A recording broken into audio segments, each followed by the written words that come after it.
It's 14 pounds. I'll go ahead and call the meeting order. I always start our meetings off with the word of prayer. Well, I'm not the only one who shows up there.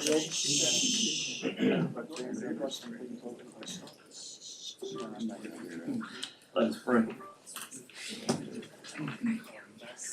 Dear Heavenly Father, we come to this evening, and we thank you for allowing us to gather here. Just ask that you watch over us. Thank you for the lessons that you blessed us with. Just ask that you be with us in our decision making, and just help us do what's best for the county. In Jesus' name we pray. Amen.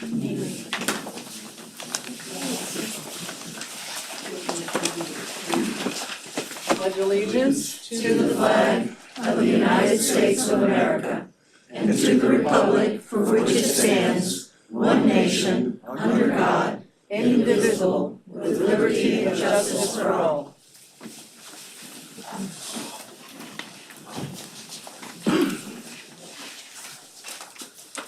Check our quorum documents out. Absolutely. Good evening, everyone. And those of you who were at our earlier meeting, thank you for being able to join us. And those of you that weren't, we'll find a time that we can get that set up for you. Yep. So thank you. Having said that, I'll move to take the roll for this meeting. So I'll start with Ms. Bechtel. Here. Ms. Cookenbook. Here. Mr. Cox. Here. Thank you. Mr. Booth. Here. And Mr. Turman. Here. All right, everyone is here. Thank you. Next, I'll take approval of the agenda. And Mr. Turman, if I might, the staff would ask that we add 2, potentially 3 items. The 2 are added on what is before you, but is different, that is an addition since we initially put this out, and it would be under new business. 12, we would add D, emergency ordinance burn ban. So to go ahead and ratify the action taken earlier. Proclamation First Responder Wellness Week, that is this week. So we missed that a little bit earlier. And then if you want to discuss the little fire equipment item tonight or not, I just know we need to know April 1, or I can send you all emails, whichever you so. So I'll take a motion to approve the agenda with the additional. If I might, I would request that we move board time to directly after public comments, so we can address anything that might need to be addressed. They gotta understand this is a one-way conversation. Anything we say up here, the same way as their public comment. Used to that always was at the end of our agendas. It's for board to discuss business amongst themselves or updates.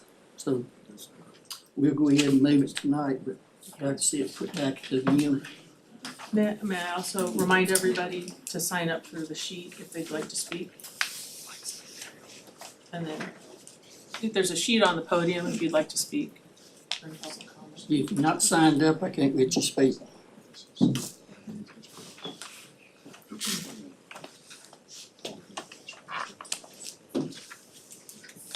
Thank you for that.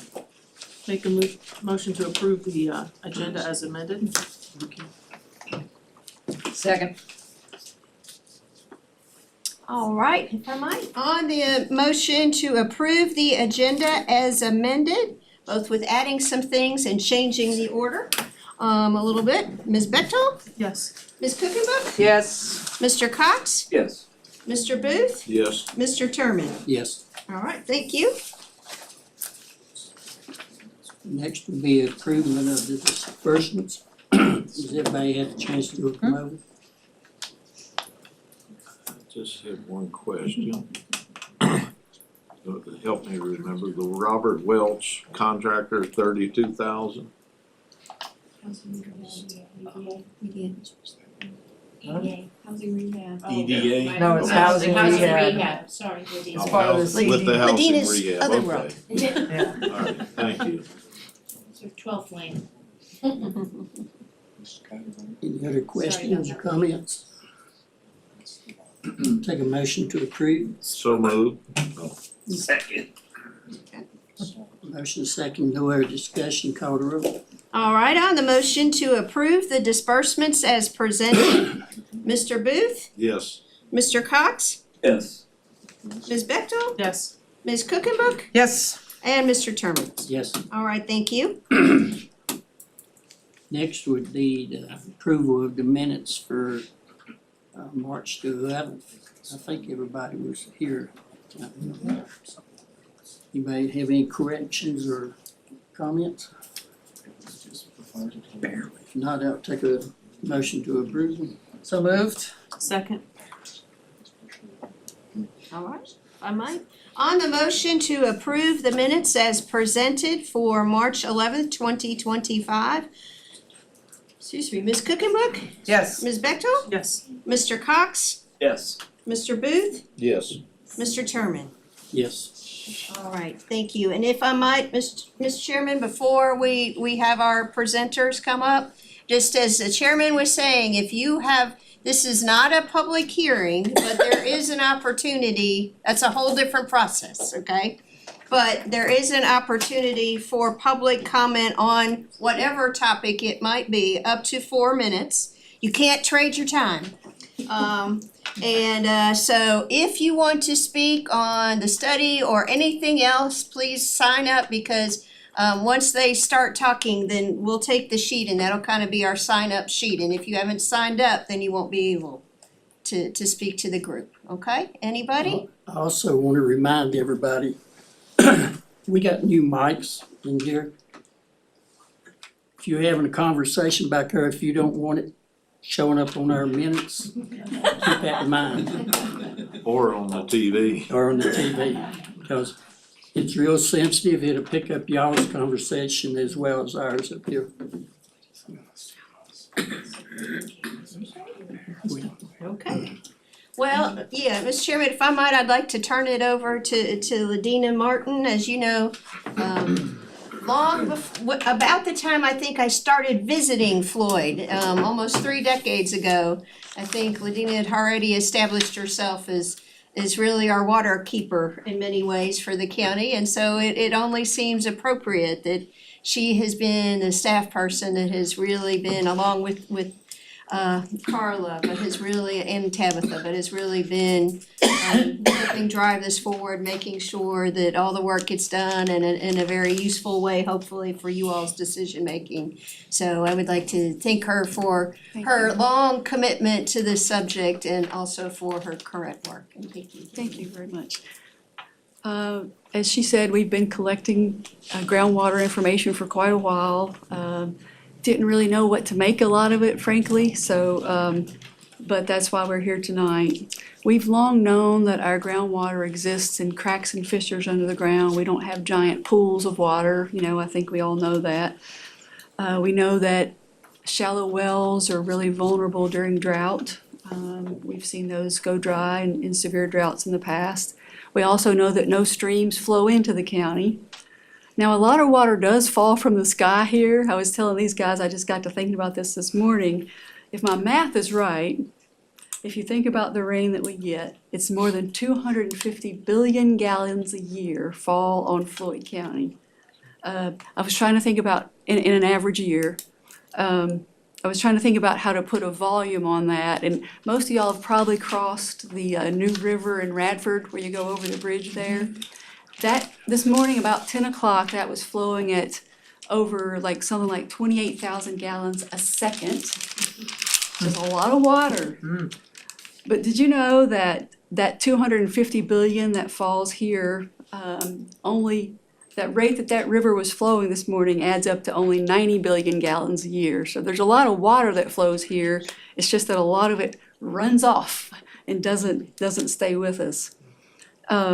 We know that forests help catch that water and helps recharge the groundwater somewhat. But we do know that plants use some of it evaporates. So again, it's not all of it is recharging our groundwater. So what we seek to know is, what is our water budget like? What do we really have to count on not only in an average year, but in a drought year, those severe drought years that we know that are on the record. What else can we learn about our complex groundwater situation through available data? There's well data for years in the county, and thankfully these guys have been able to look at that. So as part of our economic development strategic plan, we got some grant money, as you all know, and we were able to start down this road of preliminary groundwater assessment. We were able to contract with these guys. Well, I want to introduce Dr. Mark Whittison and Ed Mendez from Virginia Tech.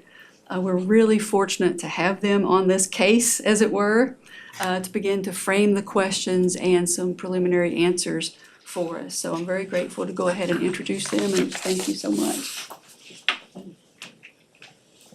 Well, good evening, and thank you to the board for inviting us here today and for all the citizens that have come out. As Ladina said, I'm Mark Whittison. I'd like to introduce Ed Mendez. He's my co-investigator and co-presenter tonight. We're engineers. Okay, we're not geologists, we're engineers, but I've been working in the groundwater field for, believe it or not, about 40 years. But we deal with numbers and we deal with data. And so, as Ladina said, we wanted to look at the data and see what we could share in terms of groundwater conditions in Floyd County. So I will emphasize, as the title says, the word preliminary. So we've pulled together what we could, and we have something we think is going to be valuable to share with you tonight. So moving on to the next slide, and I assume, okay, fantastic. So very quickly, what are our objectives? So we want to address the elements of a water budget for Floyd County, particularly as it relates to groundwater. And as water budget would imply, it's about water and it's like a budget. There are inputs, there are outputs, and there's a balance that occurs any given year and at any given time. Our motivation here is to have an improved understanding, really, the factors that are influencing particularly the replenishment of this fractured rock system beneath the county. So I'm listing out the task here, and I know it's text heavy, but I'll move quickly through this. And really, we want to describe what we did in later text, later slides. So there's data out there, and so we compiled that database as it relates to groundwater. And by this, we're talking about wells, we're talking about the subsurface beneath Floyd County. A lot of this is from drilling logs and the like. And so we wanted to summarize the groundwater conditions in the county. That's our motivation, using the best available data. We're using a truly state-of-the-science tool to estimate recharge in Floyd County. This is a U.S. Geological Survey instrument, computational tool, if you will. Ed's going to describe that. It's a way by which we can quantify this replenishment, this thing called recharge, to the aquifer system as it varies over time, historically, and looking at drought conditions and how it varies over space within the county. We then put together information on what we call a conceptual groundwater model, so we can kind of all think about this, and I'll explain that as we go on. And then we propose some next steps that we think are going to be very helpful in terms of being able to do a more comprehensive water budget. So where are the data gaps? What do you all need to be measuring here in Floyd County to better understand water availability, and particularly groundwater availability? So I put together a few background slides. You're like, okay, great. Somebody's coming from academia. We're going to get a lecture here. I promise not. We're not going to go there with this. But I don't have to tell you all that groundwater is a critical resource and the basis really for water security, not just in Floyd County, by the way, but many, many counties, almost every county throughout Virginia. And your residents rely almost exclusively on groundwater and springs. We've got some data here that's publicly available from the USGS to just summarize. 85% of residents rely on domestic wells. Okay, and then you have the Public Service Authority that's providing water to about 1,000 customers. So it's really groundwater heavy, and I count springs as part of that groundwater. Okay, so groundwater, it primarily occurs in fractured rocks and in weathered rocks. It's incredible when you think about the amount of groundwater in any location within Virginia that has fractured rocks. Now, Floyd County, as you all know, is exclusively lies within this Blue Ridge, what they call physiographic region. It's shown here in this diagram. It extends from the Potomac River on down to the North Carolina border. It's that blue band there, and you can see how Floyd County sits within that band. So we all know that it's no different anywhere throughout Blue Ridge. But there's no identifiable aquifer, like a named aquifer within the Blue Ridge. It's all within this fractured rock, and that primarily occurs in this uppermost part of the fractured rock, about 1,000 feet down. You'll find groundwater, and it's through interconnected fractures and many isolated fractures. Okay, so I don't have to, you just look at that diagram and you can say this is complex, right? So this is a cross-section through the county that geologists have put together from basically the southern end to the right, northern end to the left, and this goes down several thousand feet into the subsurface. Okay, so even if you say, well, okay, groundwater's mainly in that top 1,000 feet, you can see the complexity of faults and the like that these features where you're going to find groundwater, but these are just very broad features here. Probably what's important to you all as residents is to say, okay, I've got a well, where's that water coming from? Well, it's primarily coming from the fractures, obviously, that are bearing water, and that these fractures tend not to extend laterally over major distances. And what that means is that the water that's coming to your well as you're pumping it out is primarily coming from a local recharge zone. It's not coming from somewhere else in the county. And so that's important to understand then as we start looking at replenishing aquifers. And lastly, I want to focus on recharge. Okay, that kind of sets up what we're going to talk about here. That's the primary means by which these aquifers, the groundwater system, if you will, are replenished. So that's precipitation driven, but land cover and slope, is really going to play key drivers here. Land use and the like. Okay, so obviously then if it's precipitation driven during dry periods, during droughts, you're going to have less recharge, and it's going to have impacts of water levels within your fractured rock system.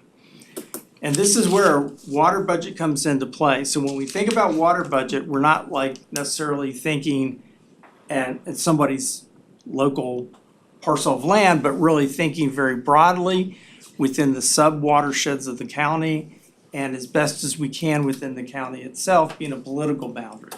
So we'll get all to that.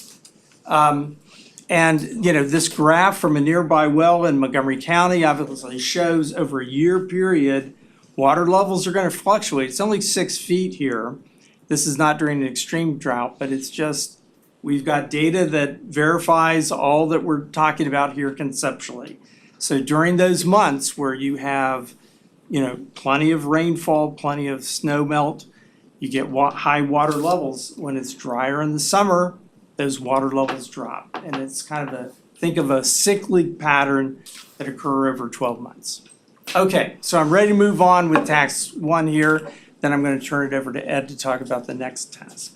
So we wanted to compile this groundwater database, and what I'm showing here are the 15 major sub-watersheds within the county.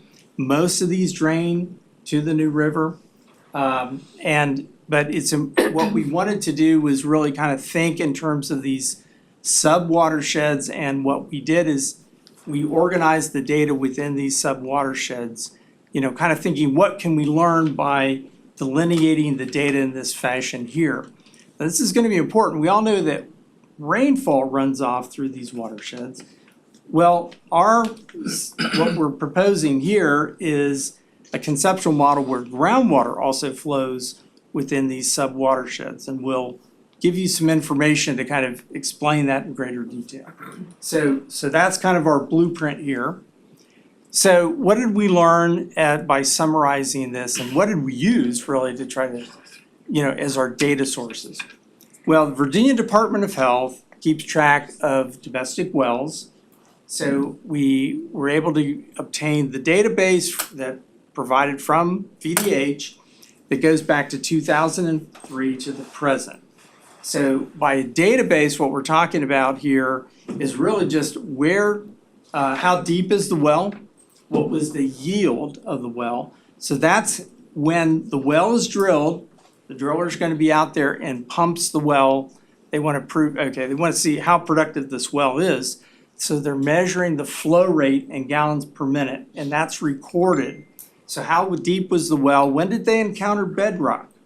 Okay, that's what's in a well driller report. Now, some of these reports also have where, at what depth, I should say, did they encounter fractures as they were drilling? Okay, when did they hit water? And they might have kept going, and they hit water again and hit water again. So you've got these fractured zones, what we call water-bearing zones, and that's in the report too. All of this is exceedingly useful information. Sometimes the driller will say, what's the water level? And that's a one-time measurement. And so after that, the well's completed, the homeowner can begin to use the well, and it's never really opened back up again to get water levels. But we get yield, we get depth, and we get other information that we found useful. Okay, there was also some previous data that we were able to get from the county, and so some of this overlaps in time. And what that led to was over 3,660 wells total, I should say. And these are some of the, basically not all these reports had the same characteristics of data. So as you can see, for example, that most of these are domestic wells. The reported yield shows up in most of these reports. The depth, the depth of bedrock and depth of water bearing zones, that all varied. So these are the number of reports that we were able to utilize. That's still a very healthy number, and it's not all the wells within the count, right? And the map that you're looking at here shows where those wells are distributed, and you can see we kept the sub watersheds delineated on this. Okay, so fairly healthy database.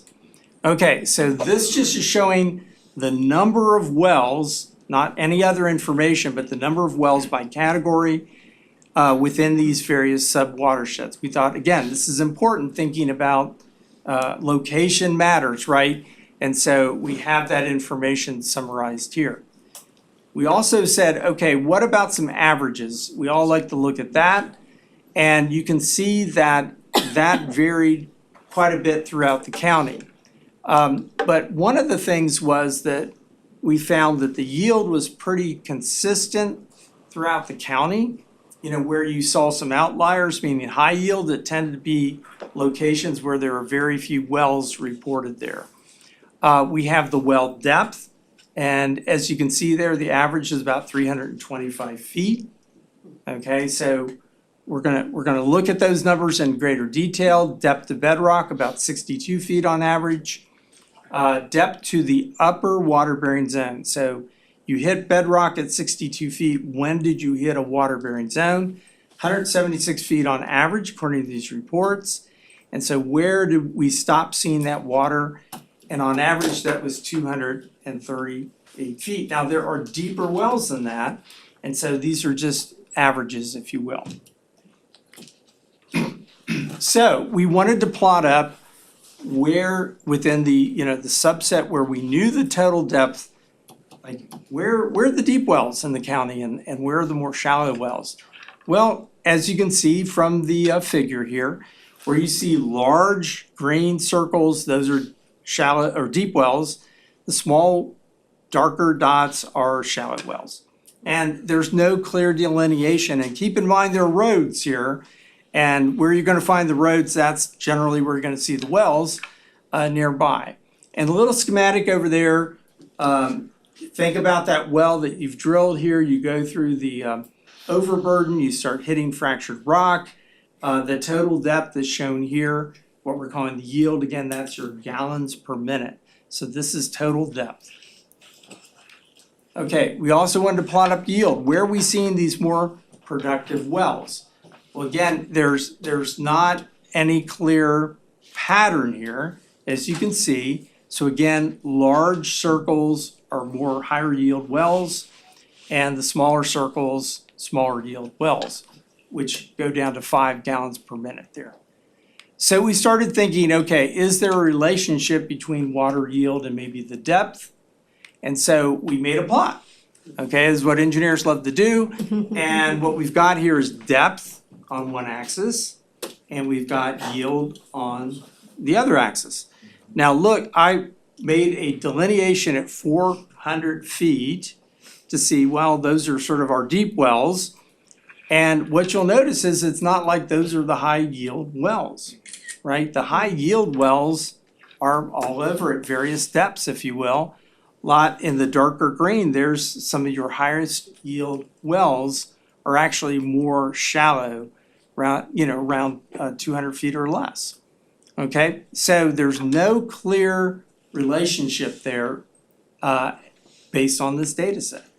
Now, what we also said is, well, wait, maybe it is the water bearing zones.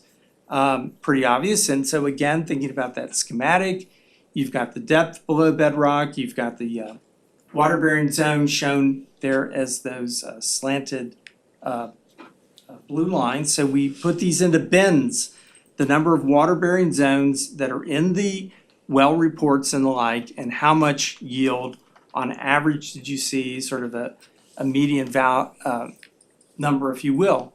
And so what we're looking at here is essentially showing the distribution of the yield based on the number of water bearing zones. And whether you look at the table or look at the plot, what you're seeing is that the more water bearing zones that you hit, the higher your yield is going to be. Now, we could have said, wouldn't that make sense from the start of this study? And the answer is yes, but the data is verifying that and really showing that. So we could look at in the future is where are these water bearing zones at, and are they tied with fracture trace and the like. So that might be something to look at in the future. So now I'm going to turn it over to Ed to talk about the second task, which is again, how estimating recharge into this groundwater system. I want you to go back when I'm down here. I think so. Yep. Good evening, board, thank you, community as well, pleasure to be here. Okay, so task 2, what's the goal, purpose? It's to estimate that recharge or resupply replenishment that Mark was talking about from precipitation to your groundwater supply. But also to better understand how your droughts affect that recharge in your supply, your replenishment. So as Mark mentioned, the method we're using is a computer model from the USGS called Soil Water Balance Model. You'll hear me refer to that as SWB or model. And what that software does is it conducts that water balance approach that we're talking about, considering different processes and considering them as inputs or outputs to the system. And it does this analysis on a daily basis, and it uses what we call a gridded approach. So you hear me talk about grids or cells or data sets. So it takes your whole county, and for this specific simulation model, we did a grid over your county with equal size cells, and each cell is a 30 meter by 30 meter area. So when you hear me talk about cells, that's how small we're looking at this area. Okay, and so this is the different process that we're talking about that soil water balance considers. The best graphic is probably the one on the right. You can consider that to be one cell in this grid in Floyd County. So a 30 meter by 30 meter. The model considers the major input, the major driver to recharge is precipitation, as either rain or snowfall. And it looks at first, yeah, there could be some interception. Some of that precipitation could be trapped by vegetation before it even gets to the surface. And then considering on your land cover, whether it's developed, forests, or wetlands, that will affect how much water can actually penetrate through the surface. And if not, it would be runoff to a next cell. So then you look at the next part of that cell within the soil zone. We call that the root zone. That is that's that bucket right there in the bottom left, on the left cell. That's another soil storage area where water is trapped before it can be released to recharge to the groundwater. So water infiltrates into that soil zone, it can evapotranspirate out of that. But then none of that water goes to recharge until that soil zone, root zone, has reached its maximum soil water capacity. Okay, so the primary required inputs that we use for this model, these are all publicly available data sets from government agencies. We have NASA, we get meteorological data for, the USGS, USDA. And so the primary ones are daily data with precipitation and minimum and maximum air temperatures. We have the soil groups, and that's giving every cell a classification of what soil it has in there. And that tells it what type of infiltration rate it can have through that soil. We have flow direction, that's from elevation mapping, and that tells you which way runoff will go from your cell to the next cell. Then we have available water content, that's the water capacity of that root zone area, how much water can be stored in there before that water can then infiltrate to recharge to your groundwater. And again, land use, that's how much runoff or infiltration you get just from whether that land's developed or not.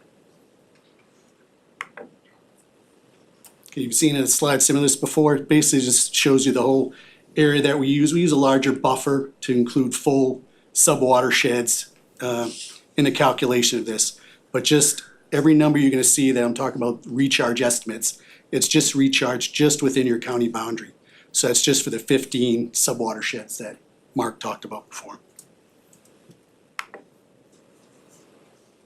Okay, this is to give you just a little more information on the input for annual precipitation and minimum and max temperatures for the county. The chart on the left, you'll see the green line, that's your maximum temperature, which stays pretty stable. Let me back up for a second, sorry. So this model is conducted for what we call a period of record of 1980 through 2023. So that's the timeline on this right here. So through that period of record, the maximum temperature has stayed pretty stable. The line on the bottom, the red line, that's your minimum temperature. That's increased a little bit through your period of record. But then the blue line in the middle, that's your annual precipitation rate. And it's notable that you'll see that it has increased over time. Oh, let me back up. Okay, and it's bottom left right there. Through this period of record, we did consider 2 drought periods that we're analyzing as well. The single year of 1988, and then the period of years from 1998 through the beginning of 2020. I'm sorry, 2002. Okay, so one of the inputs, talked about land cover before. We use land cover from the year of 2021. And these are the different classifications that each year cell will get. It'll be classified as one of these right here. And the bottom line on this is, this classification just tells you what's the ability of that cell to infiltrate water into the subsurface beyond the surface. And you'll see that the land classifications with the highest ability to infiltrate water are forests, and the ones with the least ability are wetlands and your medium and high intensity developed land. So the takeaway from this table is your county benefits from having a highest percentage of forest land use and a lower percentage of wetlands and the medium and high intensity land cover. So that's good for the analysis.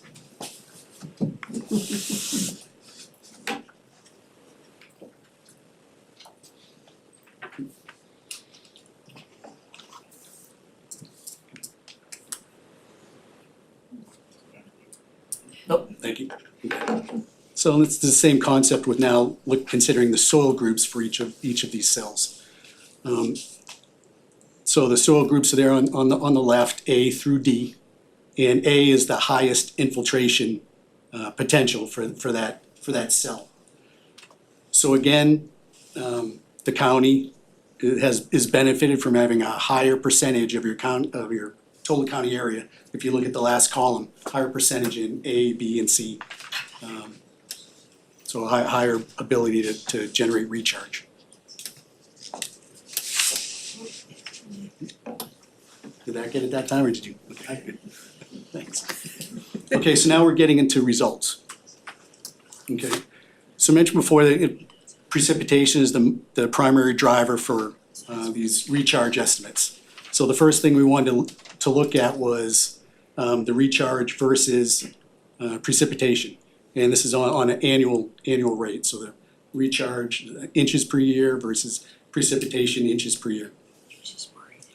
And you'll see the correspondence between increases or decreases in precipitation and the equal response with recharge. And so the average recharge rate through this whole period of record was about 11 inches per year. When we looked at those drought periods right there, those light red areas, you'll see 5.4. You have 11 inches per year for the whole period of record, but then through that longer drought duration, it's just over 5 inches per year. But then the worst one, 1988, you have 3.4 inches per year.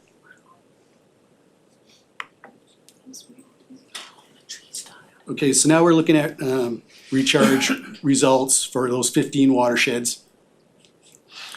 I'll just highlight the one on the top. Beaver Dam Creek is the largest area within the county. And also it has the most number of wells from the database that Mark was referring to before. So you see just for that whole period of record, Beaver Dam Creek has a recharge rate of about 10 inches per year. But then you can see it go down drastically. 8.4 inches per year for that extended drought, 1998 to 2002. Then the worst year in that period was 2000, goes down to 5.2. But then in that worst period, 1988, goes from 10.2 average down to 2.8.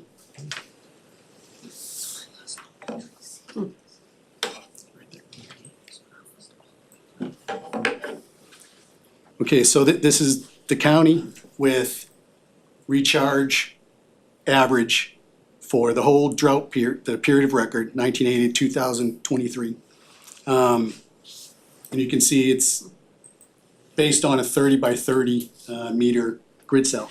But depending on some other inputs, it might be larger to like 100 meter by 100 meter. But the finest resolution we have from our input data set is the 30 by 30. But so that's where you can see blue's the best number, your highest recharge, red's the worst.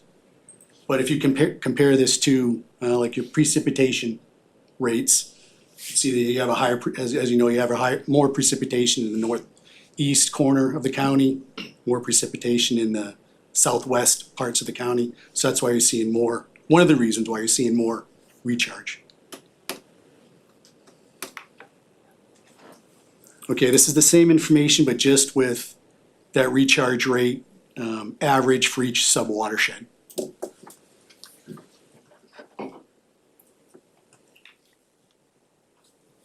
Okay, so this is the worst recharge period, 1998. So let me go back 2 slides. Okay, so that's the average. So when I switch back to the 1988 one, it's at the same scale. So that just shows you how drastic that change in recharge was. And so, yeah, this average was 3, for the whole county-wide, went from like 11 inches per year to like 3.4, 3.5. Okay, and again, that's the same thing, 1988 with the averages for each individual sub-watershed.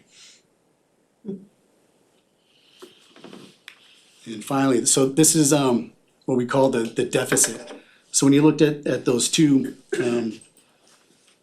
other 30 by 30 meter ones of the average and then 1988, this is that loss of recharge you get between that overall mean in 1988. So that this deficit is the drought recharge minus the average recharge.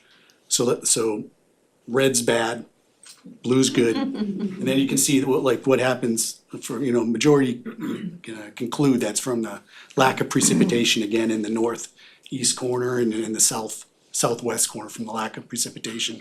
You have that pretty dramatic loss of recharge and replenishment of the groundwater. Okay, back to Mark, on task 3. Okay, we're almost there. It's pretty astounding results, and I will say this model has been used in maybe only one other county in Virginia, and Ed ran that model on his own. We verified that the model matched exactly what the USGS did with, with careful understanding. Now you're going to say, how do you know you're right? And as an engineer, I've been asked that question more times than I can remember. So we'll get to that. There's a step in the way that we want to think now about a water budget. Okay, that we said that's kind of an end goal that we'd like to get to. And what are the components of that? Well, you need to know something about the geology, what we call the hydrostratigraphy. So the geology and the paths by which the water flows in the subsurface. So we need to know the flow system.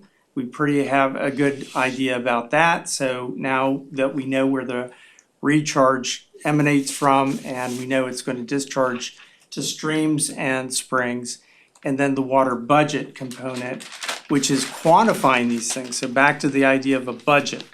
And so it's a quantifiable way to measure this. So this is something that we did not know we were going, if we were going to get anything from this. And what I'm showing here is Burke's Fork, Laurel Fork, and Greasy Creek subwatersheds. We took all the data and said, okay, show us, we figured out what is the elevation of the bedrock. So think if you could scrape away the earth temporarily and see what the bedrock looked like. Well, it actually matches somewhat to a large extent the contours of the earth. So a lot of that water is flowing toward these creeks, not just in fractured, but in the deep fractures, but also along the top of the fractured zone and in that weathered rock. And so all of this sort of channels, if you will, toward these surface water features, these various creeks and the like. So that's back to the idea of these sub-watersheds actually are a good way to think about where the groundwater is flowing beneath the subsurface. And we weren't able to see that until we made this plot. And you don't see a lot of this type of data plotted like this.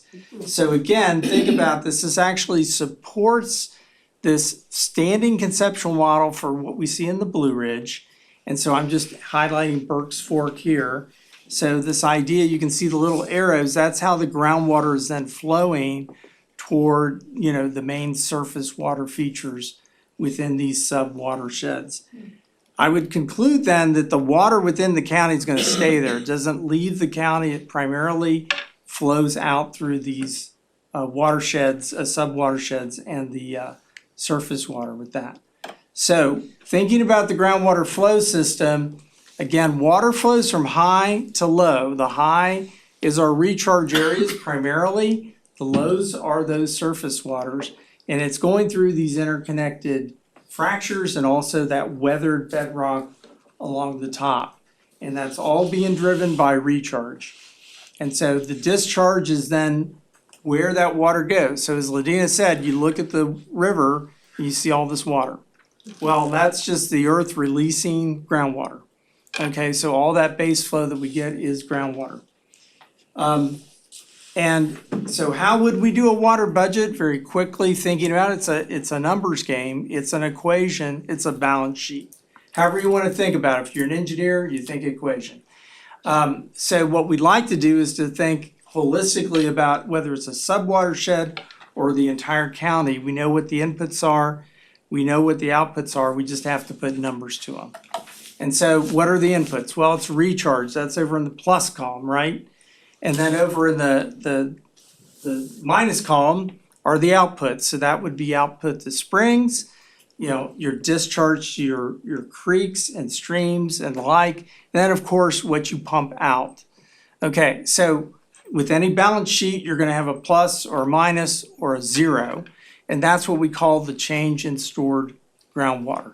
So we could do this over a year period, so you can imagine those years where you have low recharge, you're going to have a deficit, right? And you can have a surplus on heavy rainfall. And so we can think of that storage as that volume of water. So now you start thinking water levels within the earth, and it's being stored in the fractures, it's being stored in that weathered bedrock. Okay, so in a normal year, the water returns kind of back to where it started, like just a cyclic pattern. There's no significant change over time because it all balances out, okay? And then in a wet year, what happens is water levels go up because your recharge goes up. We know this, and then you get actually more flow out through springs and through what we call base flow. That's what's going to the streams. And dry years, no surprise, water level goes down, you lose storage, and that's when you get below average flow to your springs, so they can get, stop flowing even, and less base flow, we see that in the rivers. Okay, so that's kind of the conceptual model, some of this we knew up front. So now I'd like to conclude with some recommendations, the next steps.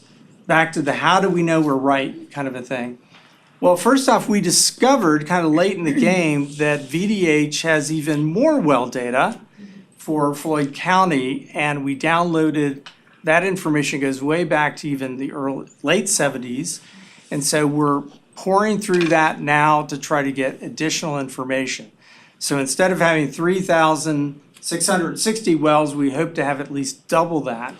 And we might learn something about what wells dried up during the drought. Okay, so we're hoping we can get to that. That's not part of this study. This is just some additional work that I'm hiring students to work on. Back to the how do we know we're right? We want to refine the model a bit more in what we call calibrated or ground truth it to some stream flow data. And so if we get that's how the USGS knew that had a good match to their model is those outputs there.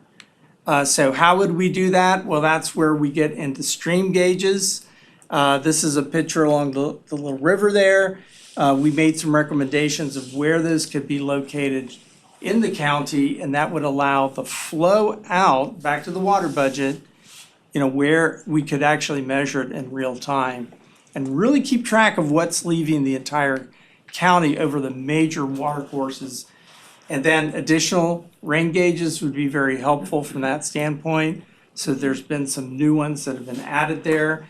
We've ground truthed the rain data with the data that we're using from NOAA and the like. It's actually quite good, but nevertheless, having real-time data would be very helpful. Now you're probably thinking, what about the water levels in the groundwater system, in the fractured rock? And monitoring the water levels is really, I think, the most would be very valuable in combination with all this data collection. And that could be done with recording transducers. We have ways to instrument these wells with using telemetry that we can sort of gather that data in real time and do this real time analysis. And that's another tool that we've actually developed at Virginia Tech. We'd want to provide access to the public and really kind of keep tabs in real time on groundwater levels, rainfall coming in, of course, and then stream flow. So that's our recommendation of thinking ahead to next steps. So I hope I did not take too much time here, and we're done. Any questions? Okay. You got anything to add to it? You guys, any questions you have? No. They're the experts. I do. Remain standing, sorry. And well, for you or Ladina, the sites we had already chosen, do they kind of coincide with what they're? Yes, yes, they're exactly what they're, exactly what they recommended. If the public doesn't know, the board approved, funding late last year for 7 string gauges, real-time string gauges around the county. We've contracted with PEQ, who will be putting those in. They will also maintain, those will be plugged into USGS, as you all know, so that anybody can see those in real time. And along those same lines, for rain gauges, Virginia Department of Emergency Management put in 3 real-time rain gauges that will help us, and they also put in a flood gauge, which doesn't tell, for one stream down by Slaughters, it doesn't tell us volume there, but it helps us know like if we're reaching a flood stage or something. So that's been really, you all have already taken big steps towards what they've recommended. And also, and I know it's hard to, you can't be 100%. But like where we have, say, the West Fork of the Little River and Howell Creek and West Fork of the Little River of Dog Creek, you know, we have streaks of rain. And of course, with the fissures and everything that are connected underneath, while you might not have very much rain there at the Howell Creek one, but you could there at the West Fork one. The interconnected underneath's what keeps the flows. Is that a fair statement? In other words, you could have 2 sections side by side, depending on where the rain fell. Mm-hmm. It's not just going into that Dog Creek one. In other words, that you've got mapped out.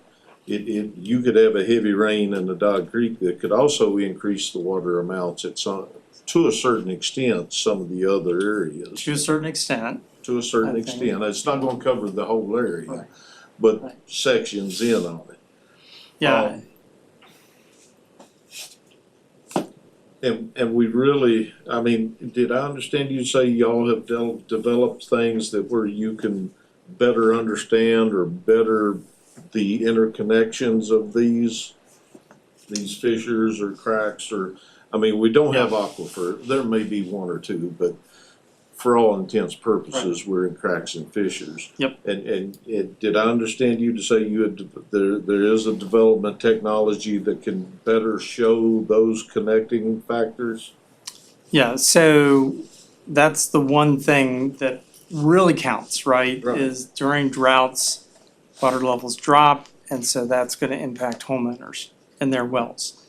And so what we're proposing or suggesting is that to monitor that water level, and that's, just as you would take the temperature of a patient, who's feeling ill, you wanna know, what that water level is. Right. And so that would then further our understanding of how water is moving toward these streams and does it completely stay in the watershed. So to your point, we could see heavy rain in one area, one sub-watershed of the county, and are we seeing higher levels Right. in an adjacent area? If they're interconnected, there may be. Correct. Of course, we have different geology from one end of the county to the other, so,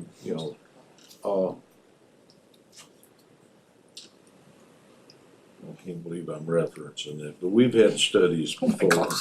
I'm not gonna name them. And, I can't believe he went there.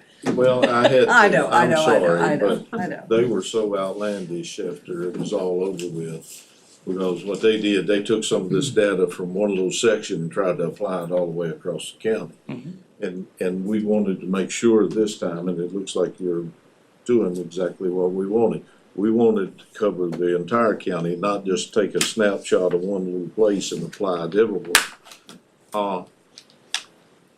Now, the further data you collect, I take it you will look and compare whatever our current rainfall is. Are we in a mini drought or are we in a normal zone? You know, that'll, you've established those parameters, and that'll impact on what information you get out of what you're studying. You know. Yeah. I mean, if we're in a semi-drought, it's of course not gonna be, you know, a normal or more rainfall is gonna give you better numbers. But that'll all be calculated in as well, but going forward. Yes. I'm sorry, I'm not very technical. No, you're great, yeah, it's fine. You know, I think in terms of monitoring, what's typically done, and whether it's like the, you know, a USGS, let's say for example, is you might have rainfall data, you might have stream flow data. How do we tie that in with water levels in whether any kind of aquifer that we're talking about here? And so what we're aiming to do is we're working on tools and have developed tools to kind of integrate it all, right? So it's just not one single thing that's gonna tell you the answer, right? But certainly, I think to your point, rainfall's the driver. Well, that, and I'm just gonna put it in country boy terms, during a drought, water always finds a way to go. You know, whether it's underground, top of the ground, or whatever. And during the droughts, you may have a fissure that drops down. Well, if there's enough pressure in the ground, it's gonna find a way out. And it may connect to another and go. Then you get your rainfall, well, that particular fissure may not fill back up to where it was at to begin with. You know, there's so many variables with that. I hesitate to use the term blowout, but that's, Right. you know, but it's a similar theory that, you know, once you're in a drought, that water finds a different source or a different route to go. Well, then it doesn't necessarily is gonna come all the way Right. back up to where it was at. Yes. Now, in the same instance, it may it may travel through a fissure that currently doesn't have any water in it. If it gets into that, then it's gonna find its way, and that's the interconnecting part. Am I making any Yes. sense to you? Well, it's more than complicated. Oh, I know it's complicated. It's complex. Yeah. And it's so complex, we're gonna throw up our hands and not try to, but what can we measure? So with having worked in groundwater for 40 years now, we use models, if you will, and some of them are conceptual, some are quantitative, to try to answer key questions, right? What are we trying to answer? And I think that that's where you take a step back and say, yes, it's complex, but we can measure water levels, we can measure rainfall, we can measure flow coming through, you know, springs and at these stream gauges. And we use that in a balanced sense to try to better understand, you know, in a sense, the health of the groundwater in the county. And The entire system. in the entire system, thank you. Yeah, exactly. So it may be that at that location and where those fractures are, no, we're not gonna be able to get to that sort of granularity but, you know, it's like, why, do we really need to know that? And the answer is probably no. It'd be nice, but we just don't have, it's too complex, right? But we're not throwing our hands up either. We actually can do a pretty good job of, you know, monitoring, balancing out the water over time and as things change. And it seems that the shallow wells are the ones that are shallower wells. When you have the great fluctuation between rainy weather to a drought weather, those are the ones most Correct. affected. And, you know, I guess my next question, well, no, I'll save it for next time. That's enough for now, I'll I hush. think we've had. No, go ahead, I'll hush up, I didn't want to hog it all. Turn my microphone on here, so just bear with my voice. But so did I understand correctly that a large percentage of the recharge relates back to the wooded forest land for Floyd County? Okay, so if, You have a very high percentage of those three types of forest classifications, which have the best ability to generate recharge. and is that just because we have a high percentage of forest land? Or if, I guess my question is, if we didn't have any forest land, would our recharges be considerably different? If you had less forest land, Yes. yes. Yeah. Yes. Okay, my next question would be, and I appreciate all of y'all's work on this, it's very educational. My next question, in y'all's professional opinion, outside of praying to the good Lord for rain, I don't think we have a lot of influence on how much precipitation we get. It is what it is.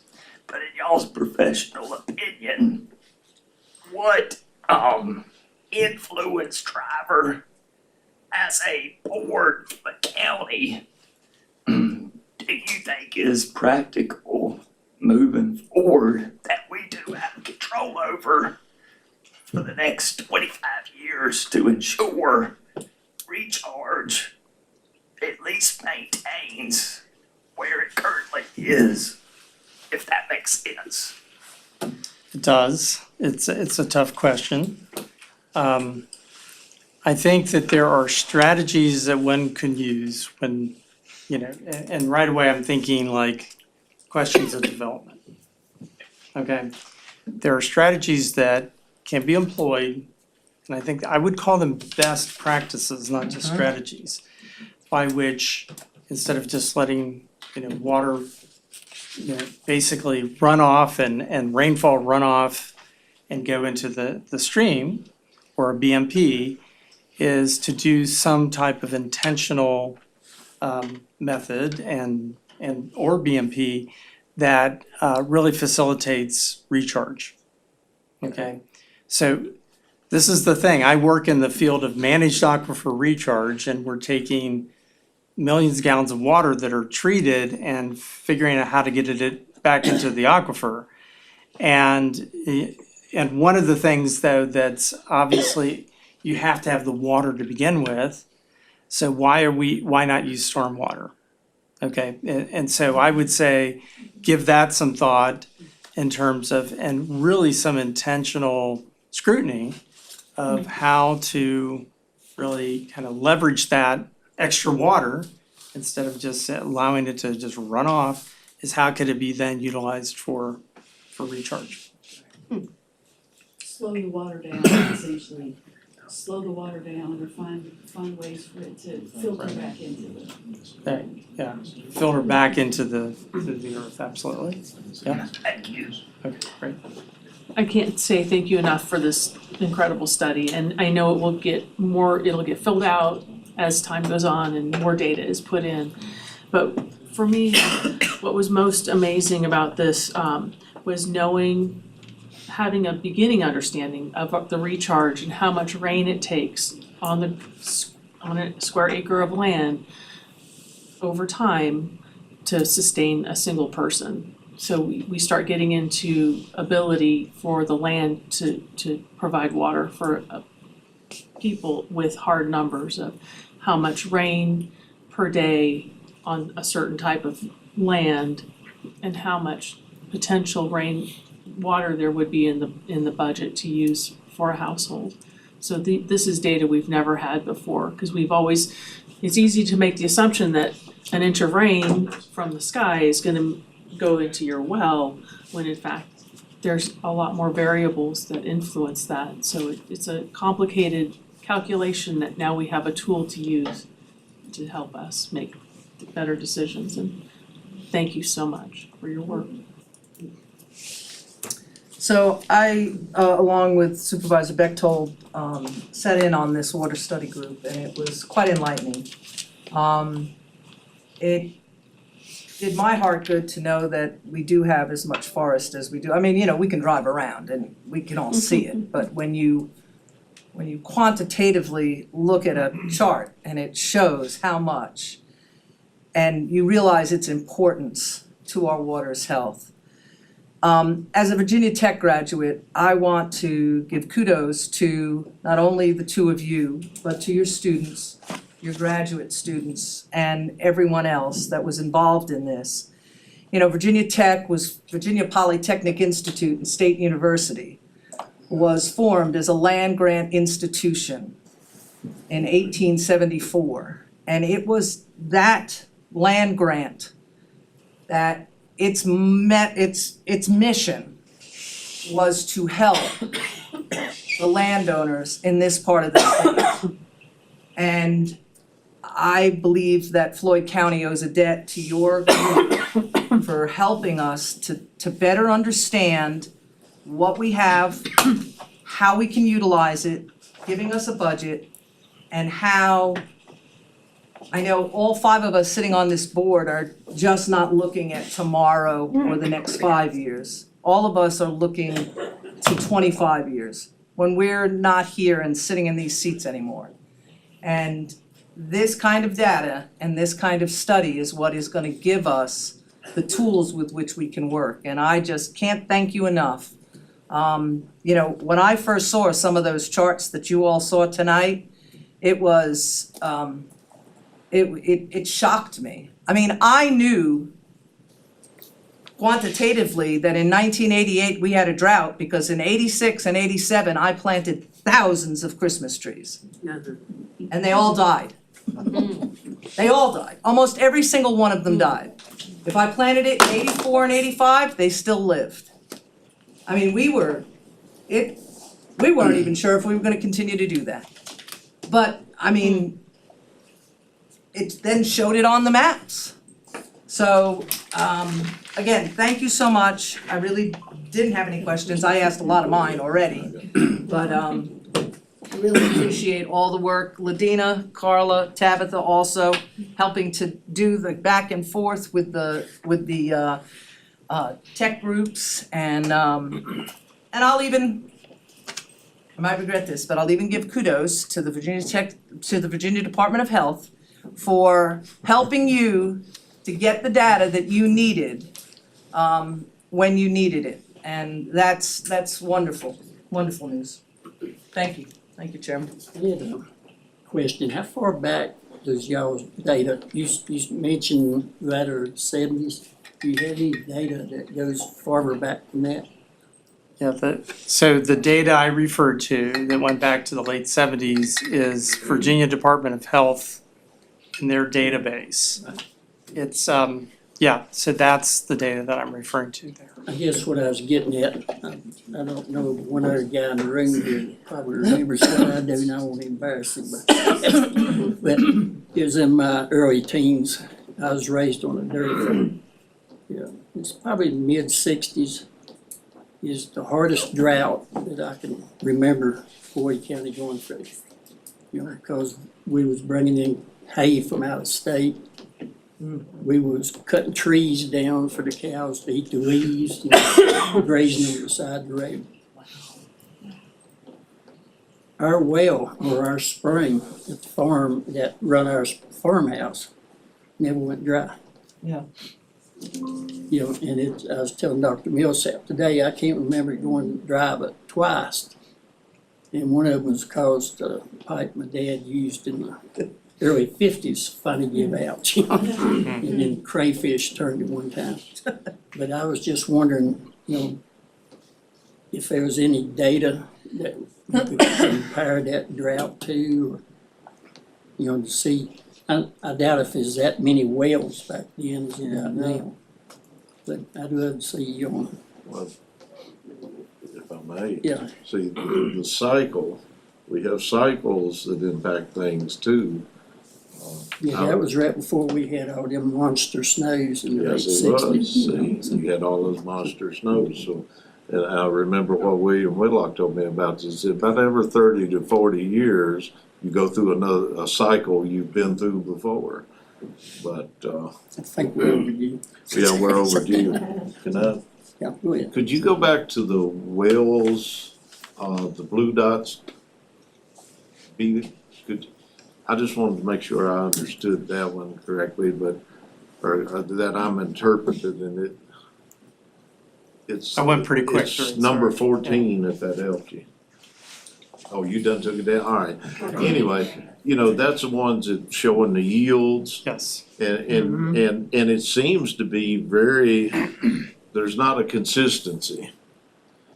You know, it varies, it looks like it, where I'm at, my well's 125 feet deep, I got 6 gallon a minute. I got a neighbor that went 344 feet and they got a half a gallon a minute. So it's not, there's no consistency to any of it, is there? Is that a fair statement? On the surface, as we look at it, just Looking at it spatially, now. absolutely, yeah, that's right. That's why we started delving into that data a little bit Right. more. Which Now, was punched and which was drilled. I don't know. See, that has an impact too. And it's just like right now, what we went through here this past fall. I saw spring, my father's 86 years old on the family farm. He saw springs that dried up that had never been dry in his lifetime. We started getting weather back and they started coming back. One of our hayfields, I call it the wet weather hayfield, when we have the heavy rains, there's springs popping up everywhere. There's water under there. That's why I mentioned what I did a while ago about things connecting, if we get a better picture of that, because that water was still going somewhere. It wasn't just sitting there in that pocket stagnating. Correct, right. So- I would assume so.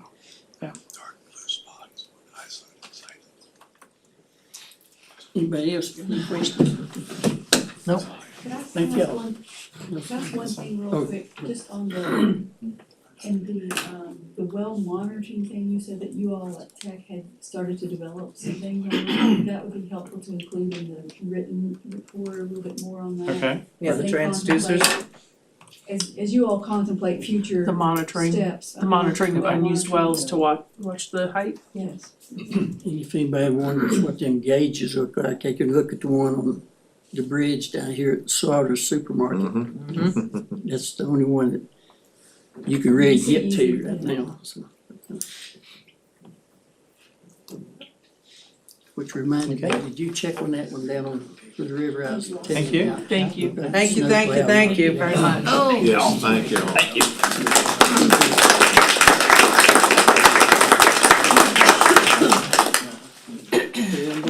Alrighty. It's opening, huh? That, so we move on to our public comment period. It is intent that all persons attending the meeting of the board, regardless of handicap conditions, shall have an opportunity to participate. If any person present requires any special assistance, please let the board know in order that arrangements can be made. When you come forward, state your name, the district you're from, limit your comments to 4 minutes. It's a one-way conversation, we just listen to what y'all gotta say, we do not respond. with that, I'll go to the sign-up list, and Kathleen Armstrong from the Little River District was first. Hello, Board of Supervisors, Kathleen Armstrong, Little River. It's nice to be in front of you all again. Take off my professional hat and put on my citizen hat for this comment. You got an email earlier today from my co-conspirator Ian Stabler with the Springhouse School. We are requesting your support for the closure of several local roads to facilitate a parade we like to call Procession of Appalachian Species that will be part of Floyd's Earth Day celebrations. And this event is in collaboration with Partnership for Floyd and promises to be a memorable and impactful gathering that is not only honors the natural beauty of our region, but also fosters a greater sense of community, creativity, and tourism. So this is the third year, and we have had increased participation every year, expecting a big turnout. And as you guys may have seen in the correspondence with VDOT, this 1 hour closure is consistent with parades in neighboring communities. And the route truly is kind of to help bolster that community spirit, you know, really take on that northern route on Route 8 from Lineberry Park, where we will depart. And then until we get to Oxford Street, where then we will use parking lot and sidewalk and come down through the farmer's market. So it's likely to take less time than allotted. And really that intersection crossing is, I know, the big sticking point in Route 8 and 221. And that 221 cross traffic could potentially be reopened within 20 minutes. Because it is just moving straight through that without returning. So, and it's a shorter parade, but we have varied ages, varied mobility. So we would really like to request, as we get bigger in size, to start to take up some more space and really for the safety of our participants. So I appreciate also your continued support of our water resources and really taking the time and putting the energy into getting this great information out to the community. So thank you, and thank you to county staff for all your work as well. So thanks, have a good one. Next is Karen Baker from the Courthouse District. Thank you for being more legible, all of you this time.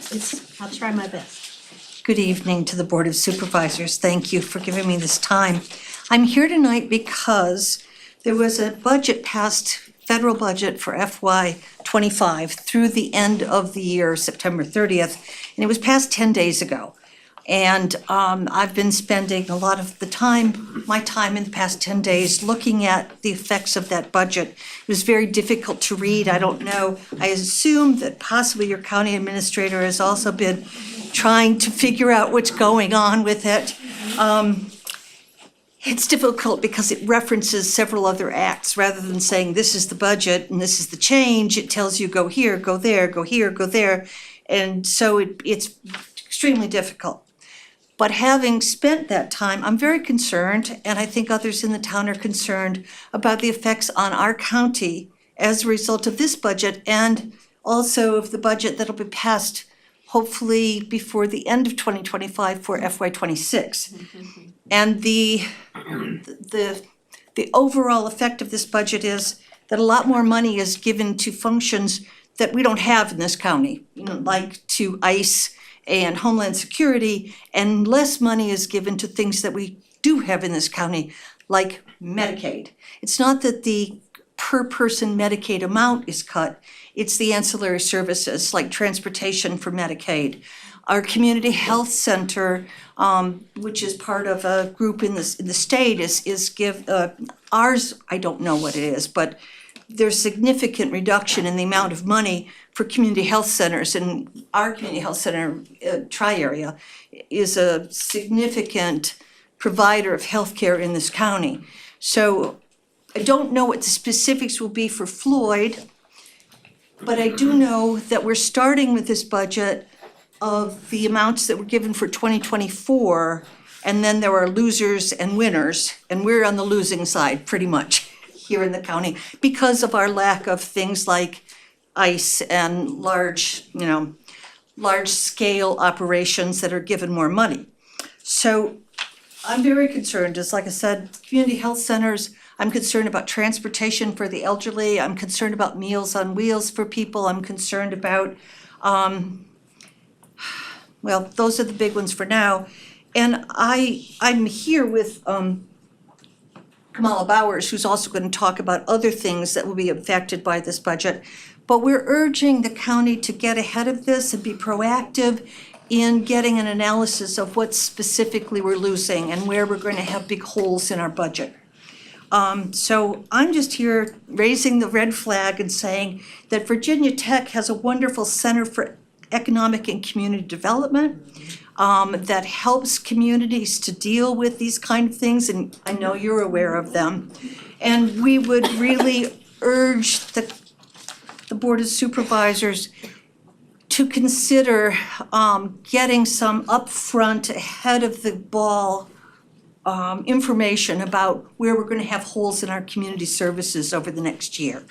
So that's my part of it, and I'm gonna turn it over to Ms. Bowers. All right, so to do this officially, we'll start over. And so your time would be finished and now it'll be Kamala's time. Did you Yeah. pass out that thing? Oh, yes, well, here's the Center for Economic Development. Oh, great, And thank you. also the Weldon Cooper Center, which is Yeah. also another resource available for analysis. Sure. Yes, and if I might, this is, you all probably know, this is Kamala Bowers from the Little River Little District. River District. And I'm gonna talk about a couple of things that's impacting, well, first of all, I was doing the same thing. Oh my gosh, trying to figure out what's in that CR versus what was already passed. It is a nightmare. And Karen and I were both going, like, somebody has got to have done this, because it's complicated. Yeah, it's So I called Senator Mark Warner's office today, and I also called Congressman Griffith's office. And Congressman Griffith's staff are gonna be here tomorrow. Their staff did not return my call, but Senator Warner's staff did. And they're struggling as well. It's a lot of, because what they did is they cut percentages of budgets. So you probably already know that, I'm learning. But the things that I'm seeing that they definitely cut to the point that it's gonna impact us is USDA food programs for schools. I don't know what else is gonna get, well, the Medicaid budget for schools, that's gonna get cut. USDA program for the schools is definitely getting cut. So I just wanna one of the great things about Floyd is we help each other. So if we know ahead of time what's happening, maybe we can still feed kids if we work together. So that's, we're Partnership for Floyd, and other communities, we're ready to help about that stuff. Blue Ridge Parkway, oh my gosh, I'm so concerned about Mayberry Mill. And I again, since I got Mark Warner's staff on the phone, I reminded them that we depend on that. I also own the Hotel Floyd. I depend on Parkway visitors. And the Parkway has been closed a lot. But also Mayberry Mill is looking pretty sad. So is there a way, if they're gonna cut the budget really terribly, is there a way that we could get support from maybe you folks to get permission that we could do volunteer work there? I mean, let's not let that go away because they can't fund it. I mean, there's gotta be a way, right? So that's some things I'll talk to you about later, but it's what I'm thinking about right now. And again, school services with children with disabilities. And what's gonna happen with the Department of Education and those children who deserve a full education. And you guys know that that's coming. So the other thing I did ask Senator Warner, and I will ask Morgan Griffith's staff tomorrow, is can their offices give us real clear information about what we're gonna be missing here? And one of the things they told me is that, what Mark Warner's office said, part of it will depend on what the governor does, because it's gonna be block granted to the state, then what do they do? And how do we advocate effectively that I'd like to get our fair share. So if I can help you with advocacy, I'm happy to talk to anybody. So Floyd just needs to make sure we're getting everything we need. Much as we can, thank you. All right, next is Rhonda Curtis. I don't have a district on here, so you'll have to mention that. I didn't actually know it. And excuse my handwriting. I didn't know this, but hi, board. Good evening. where you vote. Where you vote. Where do I vote? Indian Valley. Okay. And they just switched that, you know, so I couldn't remember. I used to vote at Willis, so. My issue is, I'm really upset over this reassessment. Note, you know, the rates and stuff like that. I did some research, and in Roanoke, it only went up about average of 17%. When I got my reassessment, it's almost 200%, and some, it varies from 60 to 200% in different locations. My question is why? I'm not trying to be disrespectful, but I don't see much improvement here to justify that. I mean, the schools, like Roanoke City and Montgomery County has new schools, they got new parks, they got stuff to show. I mean, yes, I know our school systems has stuff that was built on, but I mean, these schools go back to my dad, you know, went to that school. So I was a little upset about that. In the last meeting, there was talk of possibly considering a welcoming center. I feel that's not necessary for this county at this time. I mean, we are a small county, we're not Gatlinburg or we're not New York City. We are a small community with limited funding, so I feel that's kind of wasting taxpayers' dollars. I'm just being honest. And it was mentioned in the last meeting that tourism was one of the reasons why our assessments are going up, because people are coming in here and buying land and causing the land prices to go up. Why would we want to encourage that? That's just, and my last concern is these morning supervised meetings that most of us can't make to because we work. They average about 5 hours, and sometimes, and most of the times, you guys are in 3 hours of closed sessions. I just feel like we need more transparency and communication as a community to know what that is about and what, essentially, what our tax dollars are paying for. I appreciate your time. Thank you.